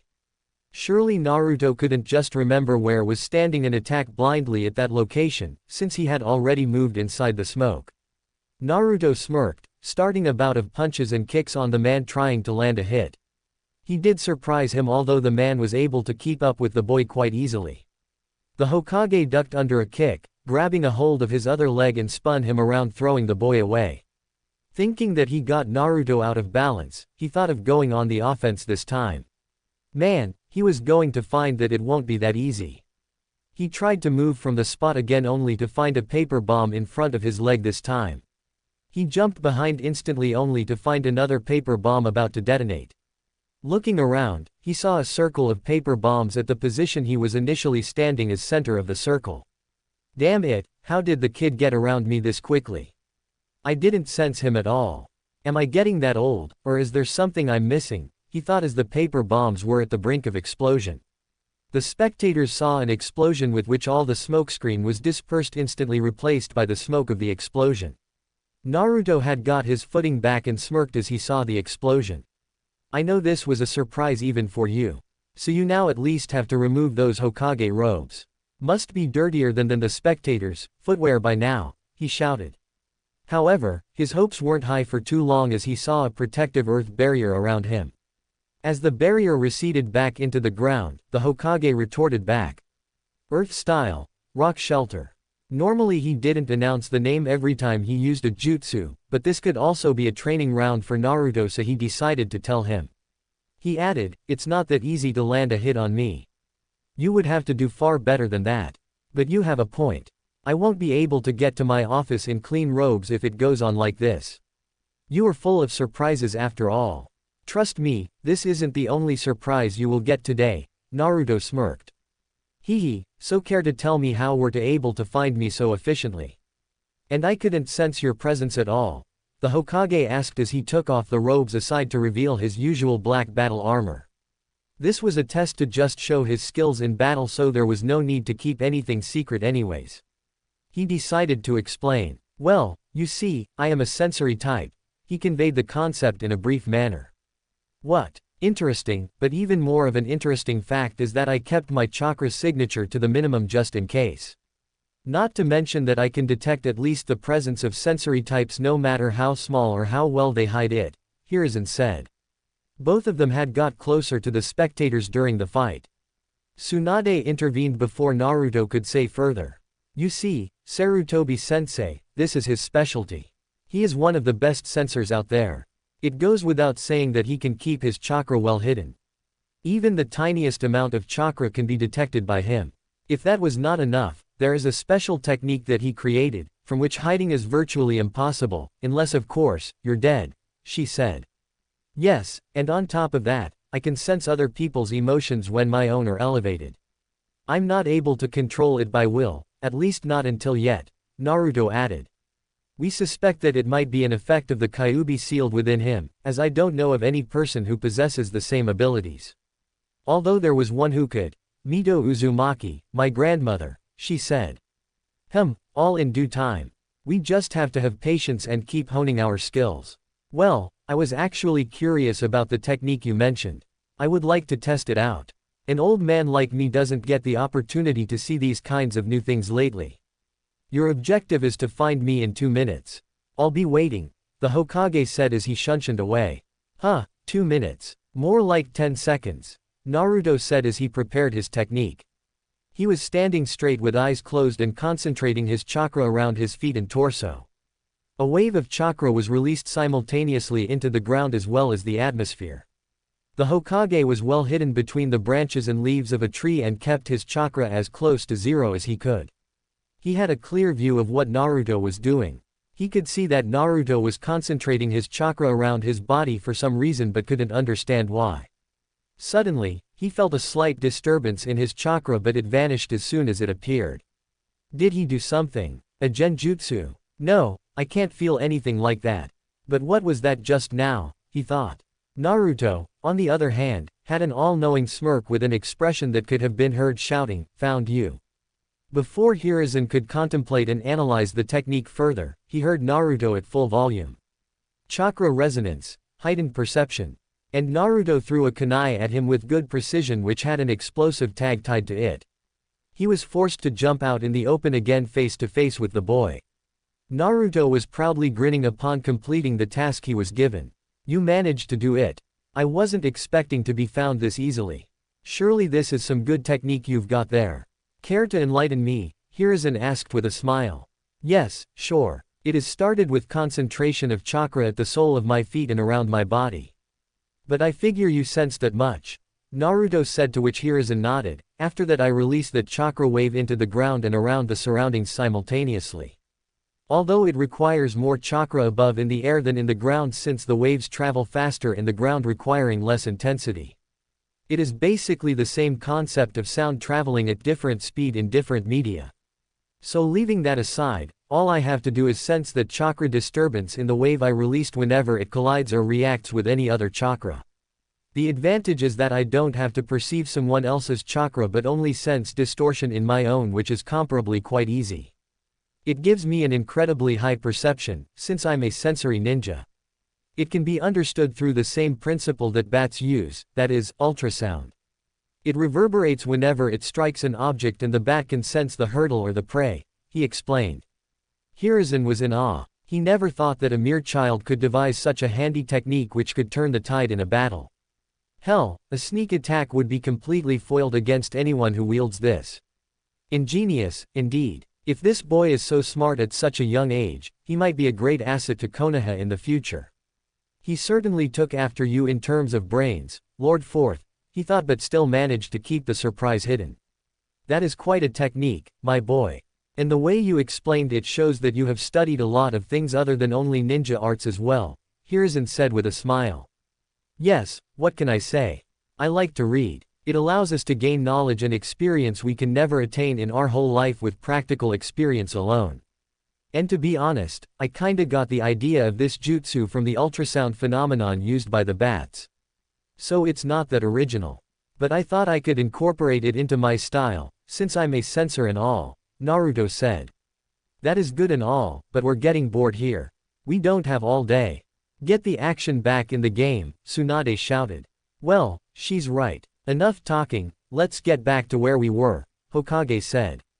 You bet I will, Naruto said as he readied up two kunai in his hands. He dashed up to the Hokage and started attacking him repeatedly. The Hokage didn't even have to break a sweat in effortlessly dodging the attacks. Sure, he may have talent, but it's a long way of hardship to transform that into skill. He dodged a straight jab by stepping sideways and grabbed Naruto's hand, and twisted it counterclockwise, which made him release the kunai in his left. Naruto flipped sideways and brought his right hand holding another kunai from above. Before he could connect, a kick in the gut sent Naruto flying, but he flipped and gained footing quickly. Never give the enemy an opportunity to make you lose your balance. Once you're in his reach, one fatal blow would end the fight, Hiruzen explained.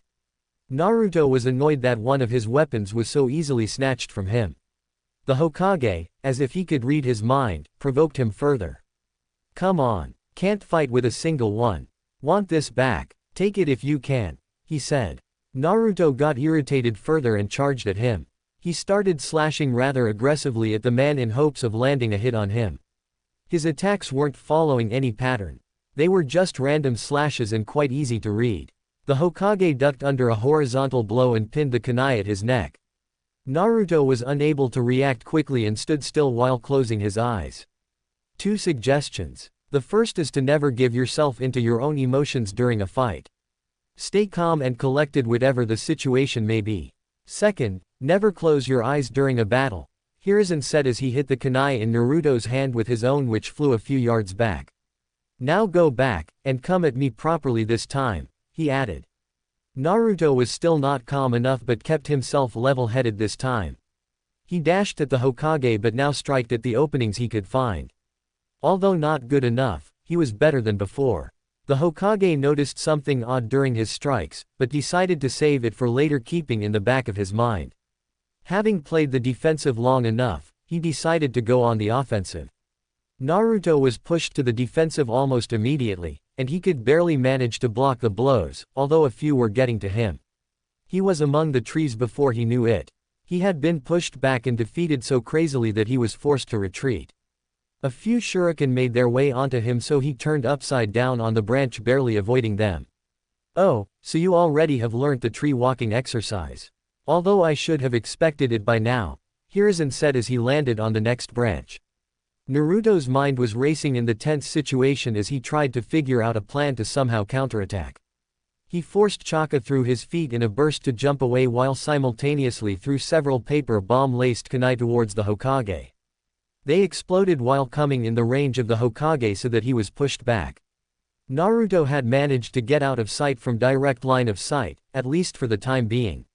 He was hiding in some bushes while formulating a possibly viable plan. Meanwhile, the Hokage was in the search but didn't seem to have any luck so far. Tsunade wasn't kidding when she said that he's a natural at sensing chakra. He can make his chakra flow in such a way and quantity that it can't be sensed too. This kid is not half bad, he thought. A while later he found Naruto between some trees trying to put an explosive tag around a kunai. He landed a few feet in front of him and threw some shuriken at him. To his surprise, the shuriken flew right through him. A clone, huh? Nice going. But now what? He thought. He didn't get more time to ponder as several ninja wires laced with explosive tags surrounded the trees around him. He expected another round of explosive kunai or shuriken but was surprised to see a barrage of senbon needles coming around him from above. An explosive tag wall which restricts my movements. But why switch to senbon needles? Kunai are designed for higher damage, while senbon are designed for precision. So why would he, unless, damn it Tsunade, now I understand, the Hokage thought, instantaneously alarmed. He didn't have much time to react before the senbon would hit him. It wasn't the damage which the senbon would do that worried him, it was the substance coated on it. Poison. The needles were almost upon him and he couldn't dodge the attack on either side. Earth style, rock shelter, was the only thing heard before a wall of earth covered him. As the semicircular dome was complete, all the poison-laced senbon needles struck it from all the sides except from directly above. At the highest point of the tallest tree around, Naruto was sitting with a huge smirk, as if he had already won the match. You fell for it, Gigi. Now you have no way out. And I can definitely sense you in there, he said with a huge grin. He jumped upwards as high as he could using chakra under his feet as boost and then vertically aligned himself with the opening on the top of the dome where the senbon weren't stuck. Clenching his fist tightly, he flew down with the effect of gravity at a high speed. This time, you can't escape. So, this round is as good as mine, he shouted as the Hokage was still sensed by him inside the wall. The impact was exponentially greater than expected, as the dome was shattered within a fraction of a second and the punch went straight through the wall, upon the man and onto the ground which was shattered too around the whole area uprooting many of the trees. The explosives around the area detonated with the disturbance and the debris was launched into all directions. Few of them hit Naruto as well although he managed to avoid the larger ones. Well, collateral damage was expected in the plan, but at least he managed to land a solid hit on the Hokage. Or did he? As he neared the Hokage, he noticed that there was no movement at all. Gigi, are you alright? I thought that you'd be able to handle it, so I figured I could use full power. Hey, say something please. You're making me worried, Naruto said with concern but neared him with caution. Having reached near enough, he saw something that he definitely didn't expect. Damn it. After all that work, why am I not able to land a single hit on him? He shouted to nobody. The figure supposed to be the Hokage was slowly dissolving into the ground like mud. It also revealed a big poster on which was written, "Nice try, but not enough. Meet me back at the ground," smiley face. Under which were a few explosive seals stuck. Wait, what the he? As he had already started retreating from the spot but not in time as the seals exploded, throwing Naruto away from the shockwave. Scene break. The explosion had given Naruto various bruises and small burns but managed to avoid any major injury. As Naruto was heading back to the ground, he couldn't help but stop thinking. How did he escape like that? I sensed him inside. And was it a clone all along? Or did he make it after I trapped him? Or maybe when he was inside that dome? Yes, that's it. He switched himself with a mud clone inside and fled into the ground. Damn, I was too preoccupied with sensing him in the dome that I never thought to also look in the ground specifically. I should have used the resonance technique. Man, I feel so dumb right now. Now he also knows about another ability of mine without having any damage at all. Scene break. Back at the ground, Naruto appeared in a body flicker in a few moments. Look who decided to come back. I was wondering how long you'd take, Hiruzen taunted him. Naruto was trying to suppress his irritation since this was a lesson he had been given not long ago. Never let your emotions control you. With that he threw a lot of shuriken towards the Hokage. The Hokage dodged all of them except one which he caught between his fingers. He threw it back at Naruto with a high speed while conveying in a neutral voice. Shuriken Shadow Clone Jutsu. The one shuriken multiplied exponentially into tens or maybe hundreds of shuriken which made way towards Naruto. Not being able to dodge in time, he crossed his forearms in front of him and waited for the inevitable. In an instant he felt as if his entire body was being sliced into hundreds of pieces. While the cuts were shallow, the sheer number of them overcame the tolerance of pain that he had. He fell to the ground trying to maintain consciousness after the sudden overload of pain that swept in his brain. I'm sorry, I guess I went overboard a little, Hiruzen said with concern. Naruto heard the words of sympathy and mentally smacked himself. No, this isn't over. Today I will show them that I am not weak. All the training and hard work wasn't for nothing. I'm not finished. Definitely not, he thought as he forcibly moved his body and started to stand up. Bring it, the fight isn't over yet. Far from it, Naruto said as he gripped a kunai and once again charged towards the old fellow. Once down for the count but not ready to give up, huh? I like the attitude, the determination to not give up, the Hokage thought. Hiruzen weaved a few hand signs and announced the jutsu he was about to use. Earth Style, Earth Flow River. Suddenly Naruto was caught in a mudslide-like flow that erupted from nowhere in the ground. He fell into it and seemed to be washed away before he turned into a wooden log. Ah, he substituted himself. Right in time, Hiruzen thought. Naruto appeared from above and striked him with a kunai which he easily sidestepped. But Naruto kept up a constant barrage of slashes and kicks keeping the Hokage on his toes. He briskly lunged at him trying to stab him in the gut but Hiruzen turned sideways. Quickly changing the kunai in his hand into a reverse grip he tried to slash the kunai horizontally to land a hit. The Hokage grabbed his forearm with the left hand. Considering it an opportunity, Naruto flipped trying to kick him from above taking advantage of his short stature leading to a shorter and faster curve. The Hokage grabbed his foot with the right hand but was pushed down a little as it was chakra enhanced, although not very much since Naruto had used much of it in the earth-shattering punch in the forest. He brought down another leg on the right forearm pushing the Hokage in a S-counted position so he couldn't use his legs to defend. Naruto grabbed the forearm of Hiruzen's left hand with which he was holding Naruto's other hand. At the moment, nobody had landed a hit on another but Naruto had a final trump card up his sleeve. On the hand with which he had grabbed the Hokage's forearm, a blue chakra appeared and suddenly Hiruzen flinched in pain releasing the grip on Naruto's other hand. With the grip gone, Naruto dropped the kunai and slitted his hand with the same blue coating across Hiruzen's own, which resulted in further intensification of the pain now in the palm, which was already in his forearm. With his left arm, which held Naruto's leg, he swung Naruto and hit him hard on the ground. With the impact, Naruto cried out in pain and stayed there. Hiruzen backed off a bit and checked his left arm. There was no visible injury, yet the pain was there. Naruto, having a satisfactory smile on his face and his eyes closed, said only one sentence. Finally, Chakra no Mesu, success. What didn't you teach him, Tsunade? And how did he learn all that? Being able to use that means he's already quite well versed with medical ninjutsu. I've seen Chunin who aren't able to do a fraction of that. Hell, no ordinary Junin can do that either. This kid is something else indeed, Hiruzen thought. Naruto was totally exhausted, having used up much of his chakra in the last move, and was too battered up to get back up again. I just hope this wasn't a damn clone again, he thought as he drifted off towards unconsciousness after hearing one final sentence from the Hokage. Alright, I guess that's enough for today. Time skip. He woke up hearing a few muffled sounds from a close distance. Did you have to go that hard in him, sensei?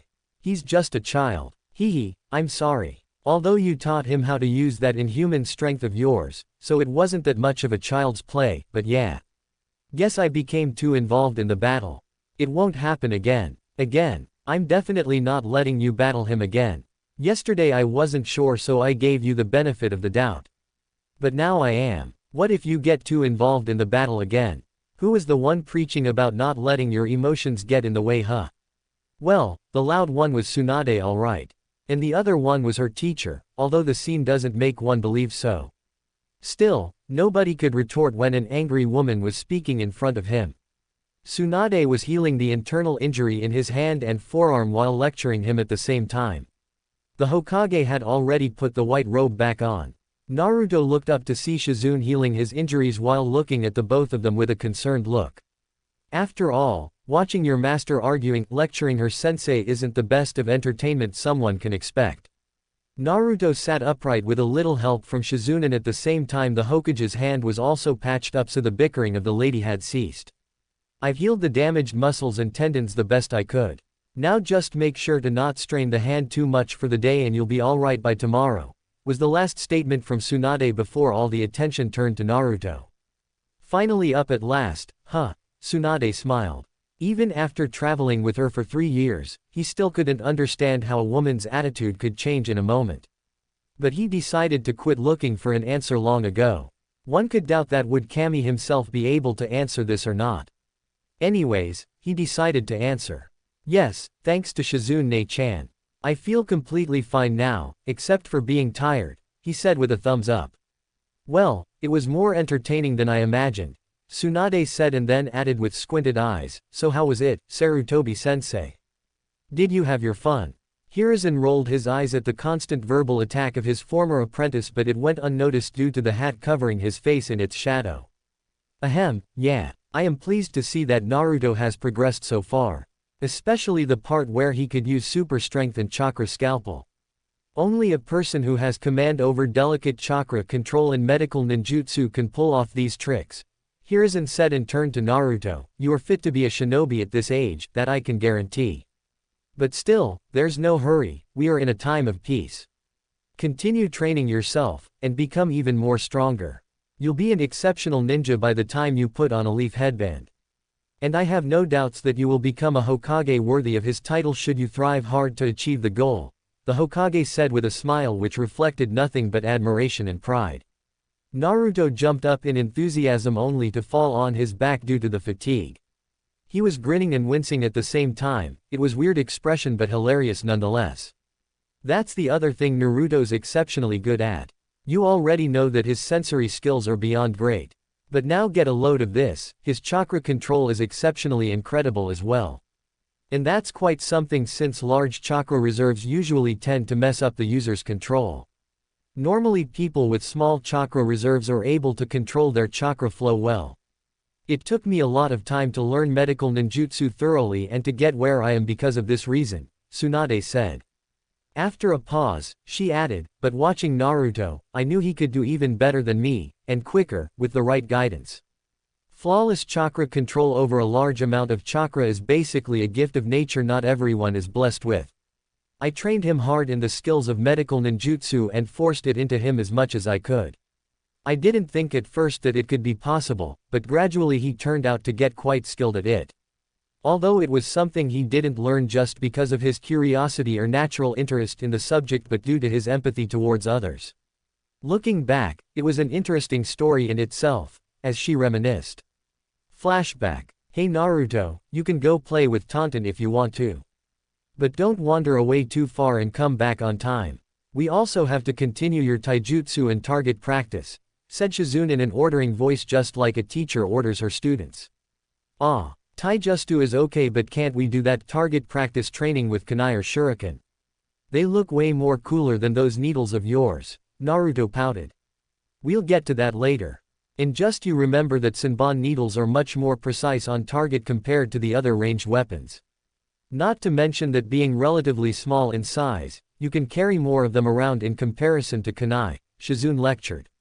Yeah, okay. Come on Tonton, let's not waste our precious break time hearing Shizune Ne-chan's lectures, said Naruto as he ran away holding the pet.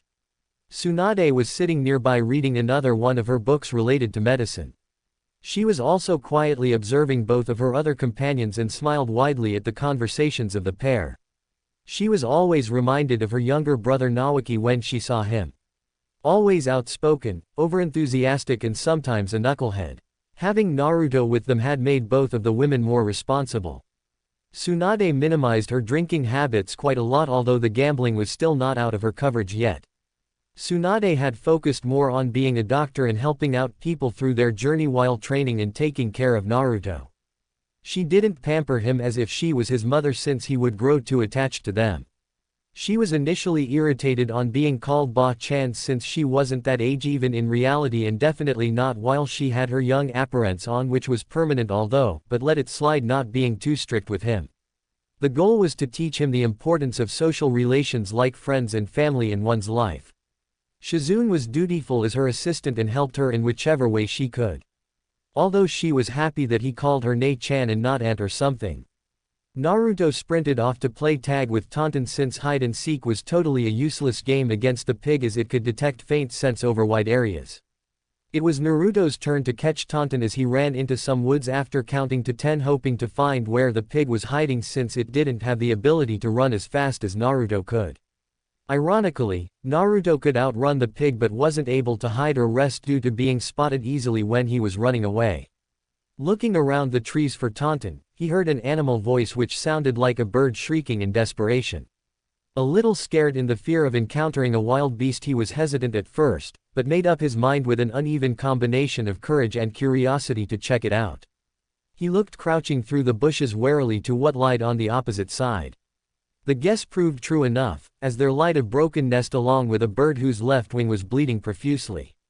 Not perceived to be a lot visually, but because of the fact that there isn't much blood as humans in the first place, it was an alarming sign. He delved into the thought as to how the bird ended up in the seeming condition in the first place, but shoved the thought aside as the bird looked not too far from the cold hands of death. Although he instinctively crouched back down due to his sixth sense indicating the presence of an unknown danger around. True enough, he spotted a snake crawling its way down the tree slowly with minimal visible movement towards its prey. The snake was too close to the bird now so Naruto couldn't risk rushing off with the bird carelessly. Somehow the bird in the nest had survived the first attack of the predator but it was now about to be finished. Although he felt bad for interfering with nature which beautifully contained in itself an endless food cycle with numerous food chains interlocking together, he couldn't help but sympathize with the bird in that condition. He resolved to save the bird at any cost to the best of his abilities. Slowly pulling out a kunai from his pouch, he readied himself to hit the snake in the head by performing a precise throw. Although he was confident enough about hitting a bullseye at a stationary target, he didn't have much experience in moving targets yet. What was it? What was it again? Yeah, I remember now. Red touches yellow, kills a fellow. Red touches black, safe for Jack, he whispered to nobody. Cursing his luck, he examined the stripes to find that the snake was poisonous indeed. Please don't tell me afterwards that it's for coral snakes or something like that. It's just for adding an interesting line. Same thing about how Jack came to be a name in Narutoverse. Peace. Damn it, now I can't risk any chance of failure. The snake will be guarded if I miss, and I can't take out the possibility that it could attack me suddenly, Naruto thought out loud. The possibility of the bird making it out alive thinned even more at the realization. The snake crawled a little quicker on touching the ground at the sight of its prey. As it reached the spot, the bifid tongue slipped out making a hissing sound. It raised its head upwards and then backwards in order to jerk in front with a high speed, not leaving any chance to let its prey flee, not that it was in any condition to do so anyways. But predatory instincts don't think that deep. Naruto captured that very moment to launch the kunai he patiently kept ready in his hand as the head of the snake stopped moving backwards now in order to propel itself forward. Before it could do so, the kunai hit dead on and the snake was sent flying before it hit a tree trunk hanging lifelessly. Naruto sped towards the bird, picking it up gently before racing off as fast as he could to the only one he thought could save the creature, if it could be saved. Boy, he sure hoped so. Scene break and time skip. Ba-chan, please help. Tsunade looked up suddenly with concern, having heard Naruto's cry for help. Before she could leave to find him, although, Naruto himself came running to her with an injured bird in his hands. She was relieved that Naruto wasn't in any danger himself, but also alerted that the bird was in no good condition. Please Ba-chan, can you heal it? I don't want this bird to die of the injuries, Naruto asked, sympathy overflowing out in his voice. I'm not a veterinary doctor, Naruto. This is not an area I specialize in, Tsunade said, but looking at the sadness that built up in those sky blue eyes of his, she added, but I'm not totally unfamiliar either. I'll see what I can do, but no guarantees. Now lay it down here. Naruto did as instructed and she placed her hand over the bird and a green glow covered it. She frowned upon realizing that the problem was deeper than originally imagined. Shizune had also hurried to them after she heard Naruto shout while she was preparing lunch. Naruto, it's not just the wound that we have to worry about, there's also something else, Tsunade told him. Yeah, poison, Naruto simply stated. Tsunade on the other hand was more than surprised and asked, exactly, but how do you know that? Because I killed the snake that was about to eat it, which was poisonous due to the pattern of stripes on its scales, he stated again in a matter-of-factly tone. You fought? Tsunade gasped and shouted, momentarily losing her focus on healing the bird. Sensing that he could be in real trouble soon, he tried to explain how he had felt sorry for the bird and wanted to help it. He got a stern reply that it wasn't a good call and that will be reprimanded later, to which he silently nodded. Tsunade resumed back to healing the bird by extracting the poison and stopping the bleeding. Well, it was a good decision studying the anatomy of birds, Tsunade thought as she recollected how she had once read about birds in case a carrier messenger bird was injured and the need was urgent to deliver a message. She left the patching up for Shizune to do while demanding an explanation from Naruto instantly.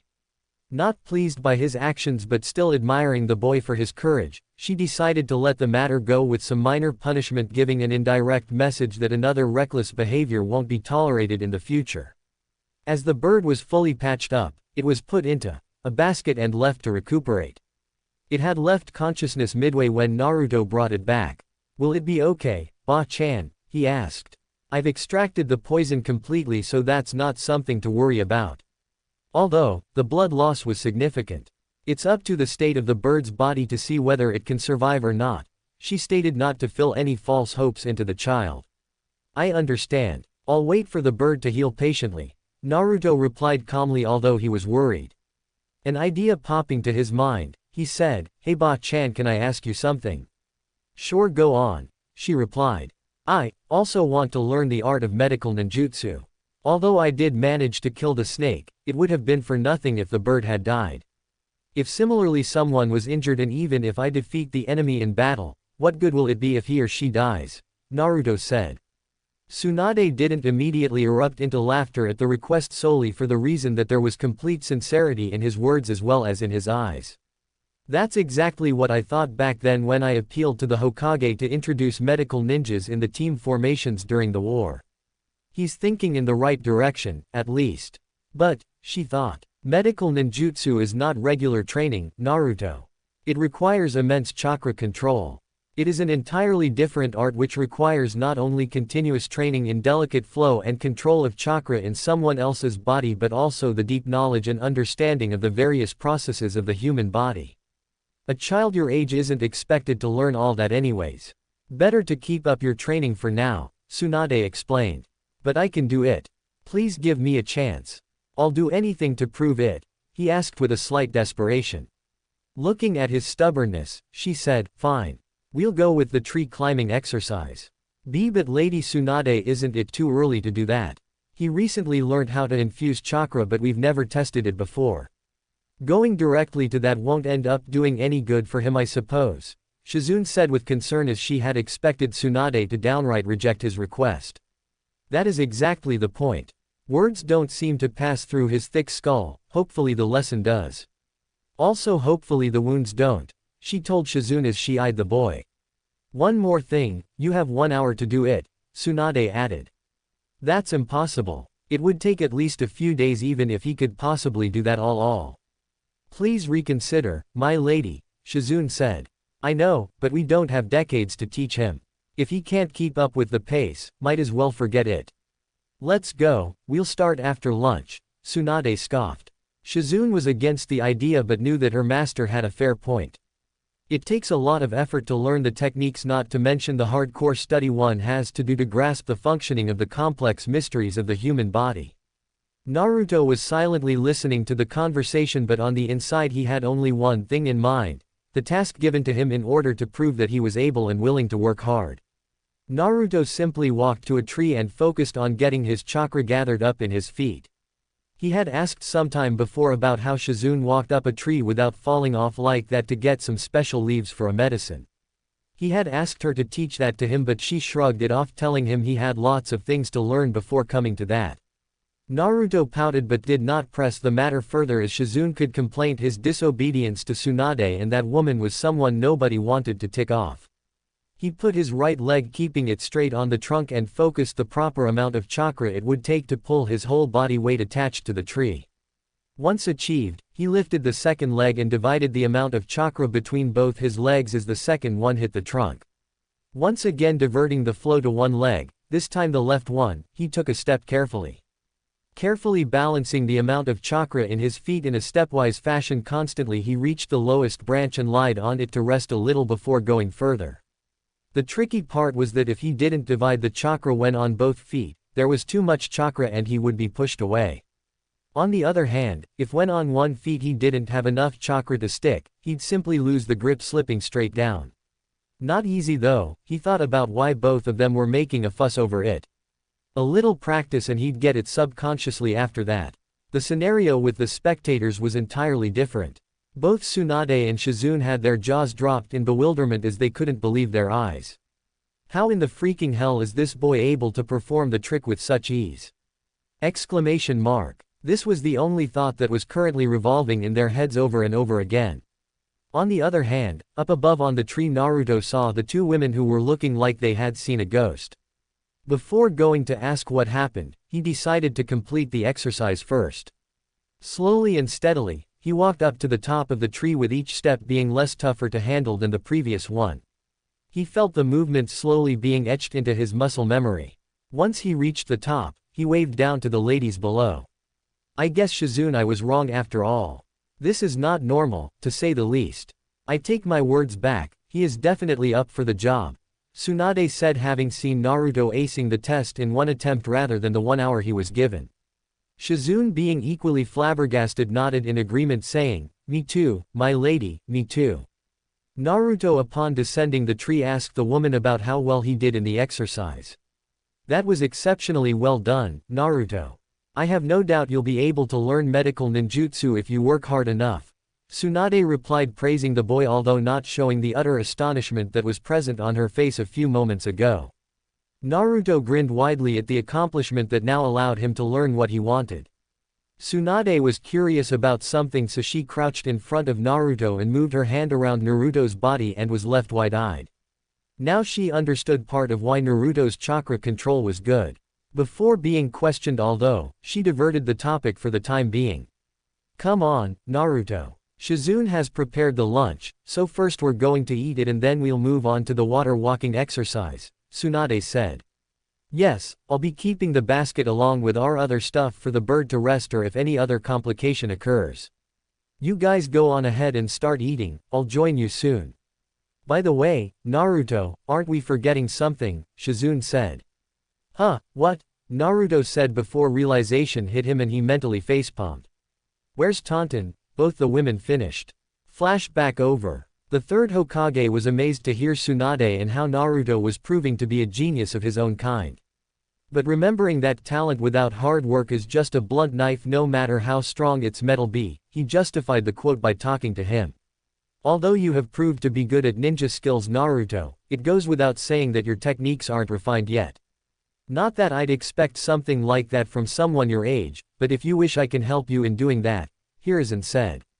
Shizune said with a concerned voice, apologies for the interruption, Hokage-sama, but I think Naruto has had enough of training for someone his age. Probably it would be good if he spends time like a normal kid relaxing and starts the training next year at the academy. It was only an offer, of course.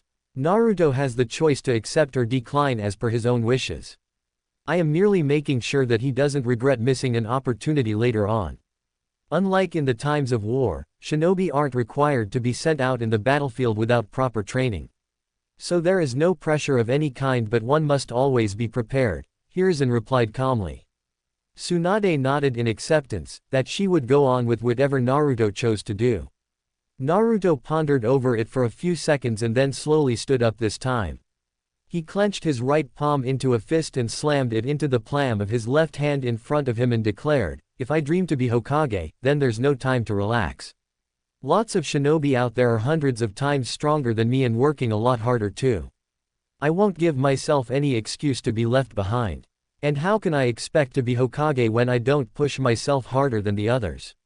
I will continue to work hard until the day you hand that hat over to me yourself, Gigi, with a profound determination in his azure eyes. The Hokage grinned contently looking at the young boy in front of him and thought, looks like the will of fire burns brightly within the future of Konoha too. Tsunade merely smiled expecting the reaction since she had got to know him very well during the last few years. Shizune still wasn't confident of the decision but respected the opinion of her sensei and her sensei's sensei. After all they were far more knowledgeable and experienced. So she kept her mouth shut and silently hoped that Naruto be well whatever he did. Then it's decided. You will be trained in the arts of the shinobi under proper guidance. Remember well, that the path from here is only going to be tougher. And you will not get a chance to back out. But when you're finished, I'm sure that you will be proud of yourself. To endure whatever hardships are thrown on your way and overcome them, is what it means to be a true ninja. The Hokage spoke wisely. Yeah, I'm ready. I will never back on my word, Datbeo, Naruto stated. Calm down, kid. It's not like you're gonna train right now, Tsunade smacked him. Naruto blinked and rubbed the back of his head sheepishly. Sensei, you didn't tell us who is going to be his instructor. I don't know many people around here who'd be willing to train him and be trusted enough to keep it confidential, Tsunade asked although she imagined it would probably be the Anbu that had been close to the boy's father in the past. Oh, I thought that you trusted me enough to handle this Tsunade, the Hokage said with a glint of mischief in his eyes. No, it's not that. I was just a little concerned, nothing else. I'm sure you'll find someone Tsunade said but stopped at the growing smirk that was being kept painfully small by the Hokage. Suddenly understanding what the Hokage meant by his statement actually and mentally scolding herself for not getting the pun, she said half shocked, you don't mean to say. Hiruzen started laughing knowing that Tsunade had understood and said, you're right. I will be training him from now on until he is admitted in the academy. Shizune as usual was the most shocked and said, but Lord Hokage, why would you personally go to such lengths? And not to mention how will you have time to train him? Why not assign him an instructor? Tsunade didn't say anything after Shizune's question but was actually curious herself. The truth is I feel I have failed one of my students. And that I want to have one more chance of correcting my mistake but I can't. The least I can do to lessen the burden on my heart is to not regret having lost one of the best opportunities I have got. Until yesterday, I didn't plan to test you myself. And I won't be honest if I didn't say that I haven't had any prior plan on making you my student. You will be able to grow up into a fine young shinobi that I already told you. I just want to contribute my part, he said as he gave a weak smile. Tsunade knew who he was talking about and thought of telling him that it wasn't his fault in the least, but decided to not engage deep into that particular topic. Great. Lessons from the Hokage himself, Naruto said as he grinned. Although don't think it'll go easy. I was far from my actual power fighting you today, here is an added.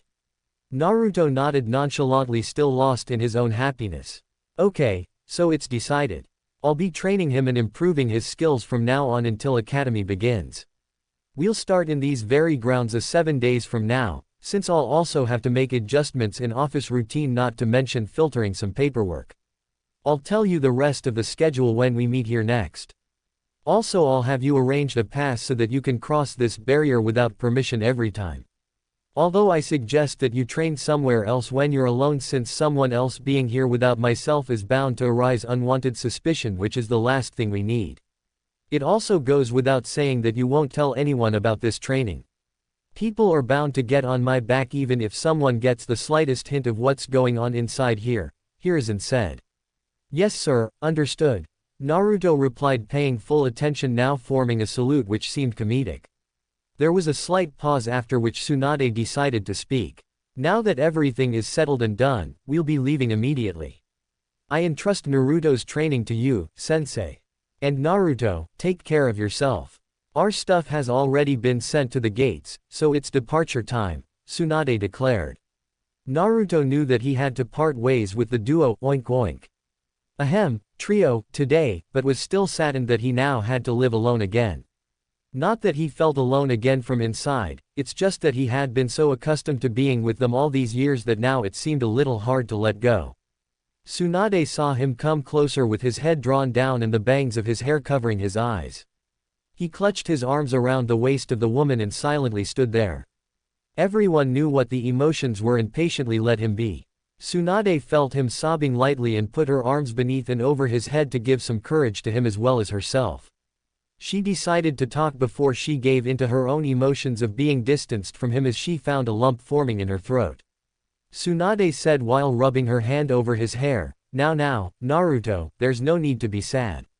We're just going on another journey as usual. I also have my responsibilities as a doctor, right?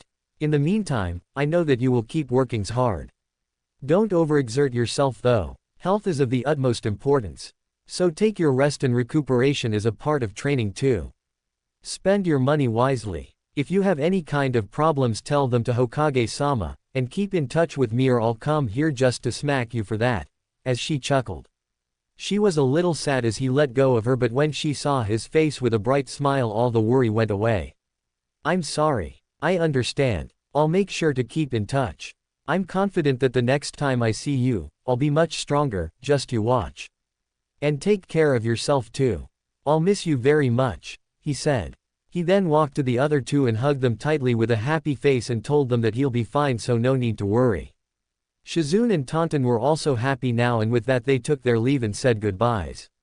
Naruto left for his home after that and the others headed to the village gates. Scene break and time skip. Naruto felt like his home was somewhere on the other side of the planet. The walk was extremely tiring as the fatigue hadn't worn out yet. Added to the fact that he had to be careful not to be seen around the parts, he had to put on a henge. Finally reaching his door, he released the henge. Even pushing chakra into the seal seemed like his soul was being out. He quickly undressed to take a quick shower and discarded the clothes aside in the laundry basket in the corner. Although they didn't look like they were in the condition of being wore again. The shower hitting the body had at least dulled the fatigue a little. Not spending much time there, although, he put on some comfortable t-shirt and pajamas and hit the mattresses on the bed without a second thought after blinding the curtains and fell into deep slumber in a few seconds. Scene break. Tsunade and Shizune were about to leave the village and were standing at the gates. The Hokage had politely asked to walk them, to which they agreed. Sarutobi-sensei, I couldn't say it back then, but I'm worried about Naruto. How will he manage everything alone? All this time we were there to take care of him. Not to mention now the villagers will be on him again. Tsunade asked him with worry reflecting in her eyes.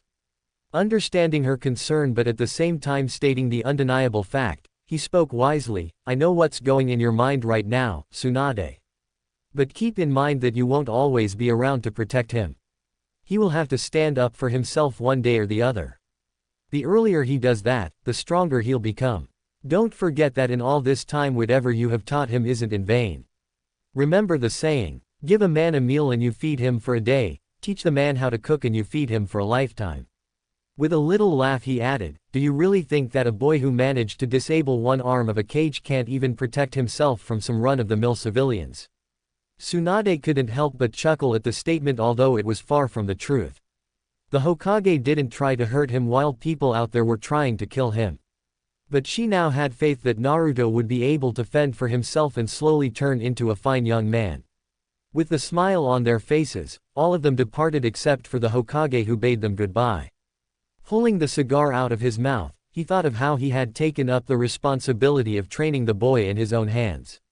Blowing out the smoke and turning back to resume to his duties as the Hokage, he said only one sentence. Well, at least things are starting to get interesting. The Uzumaki legacy begins again, and Naruto stands at its center.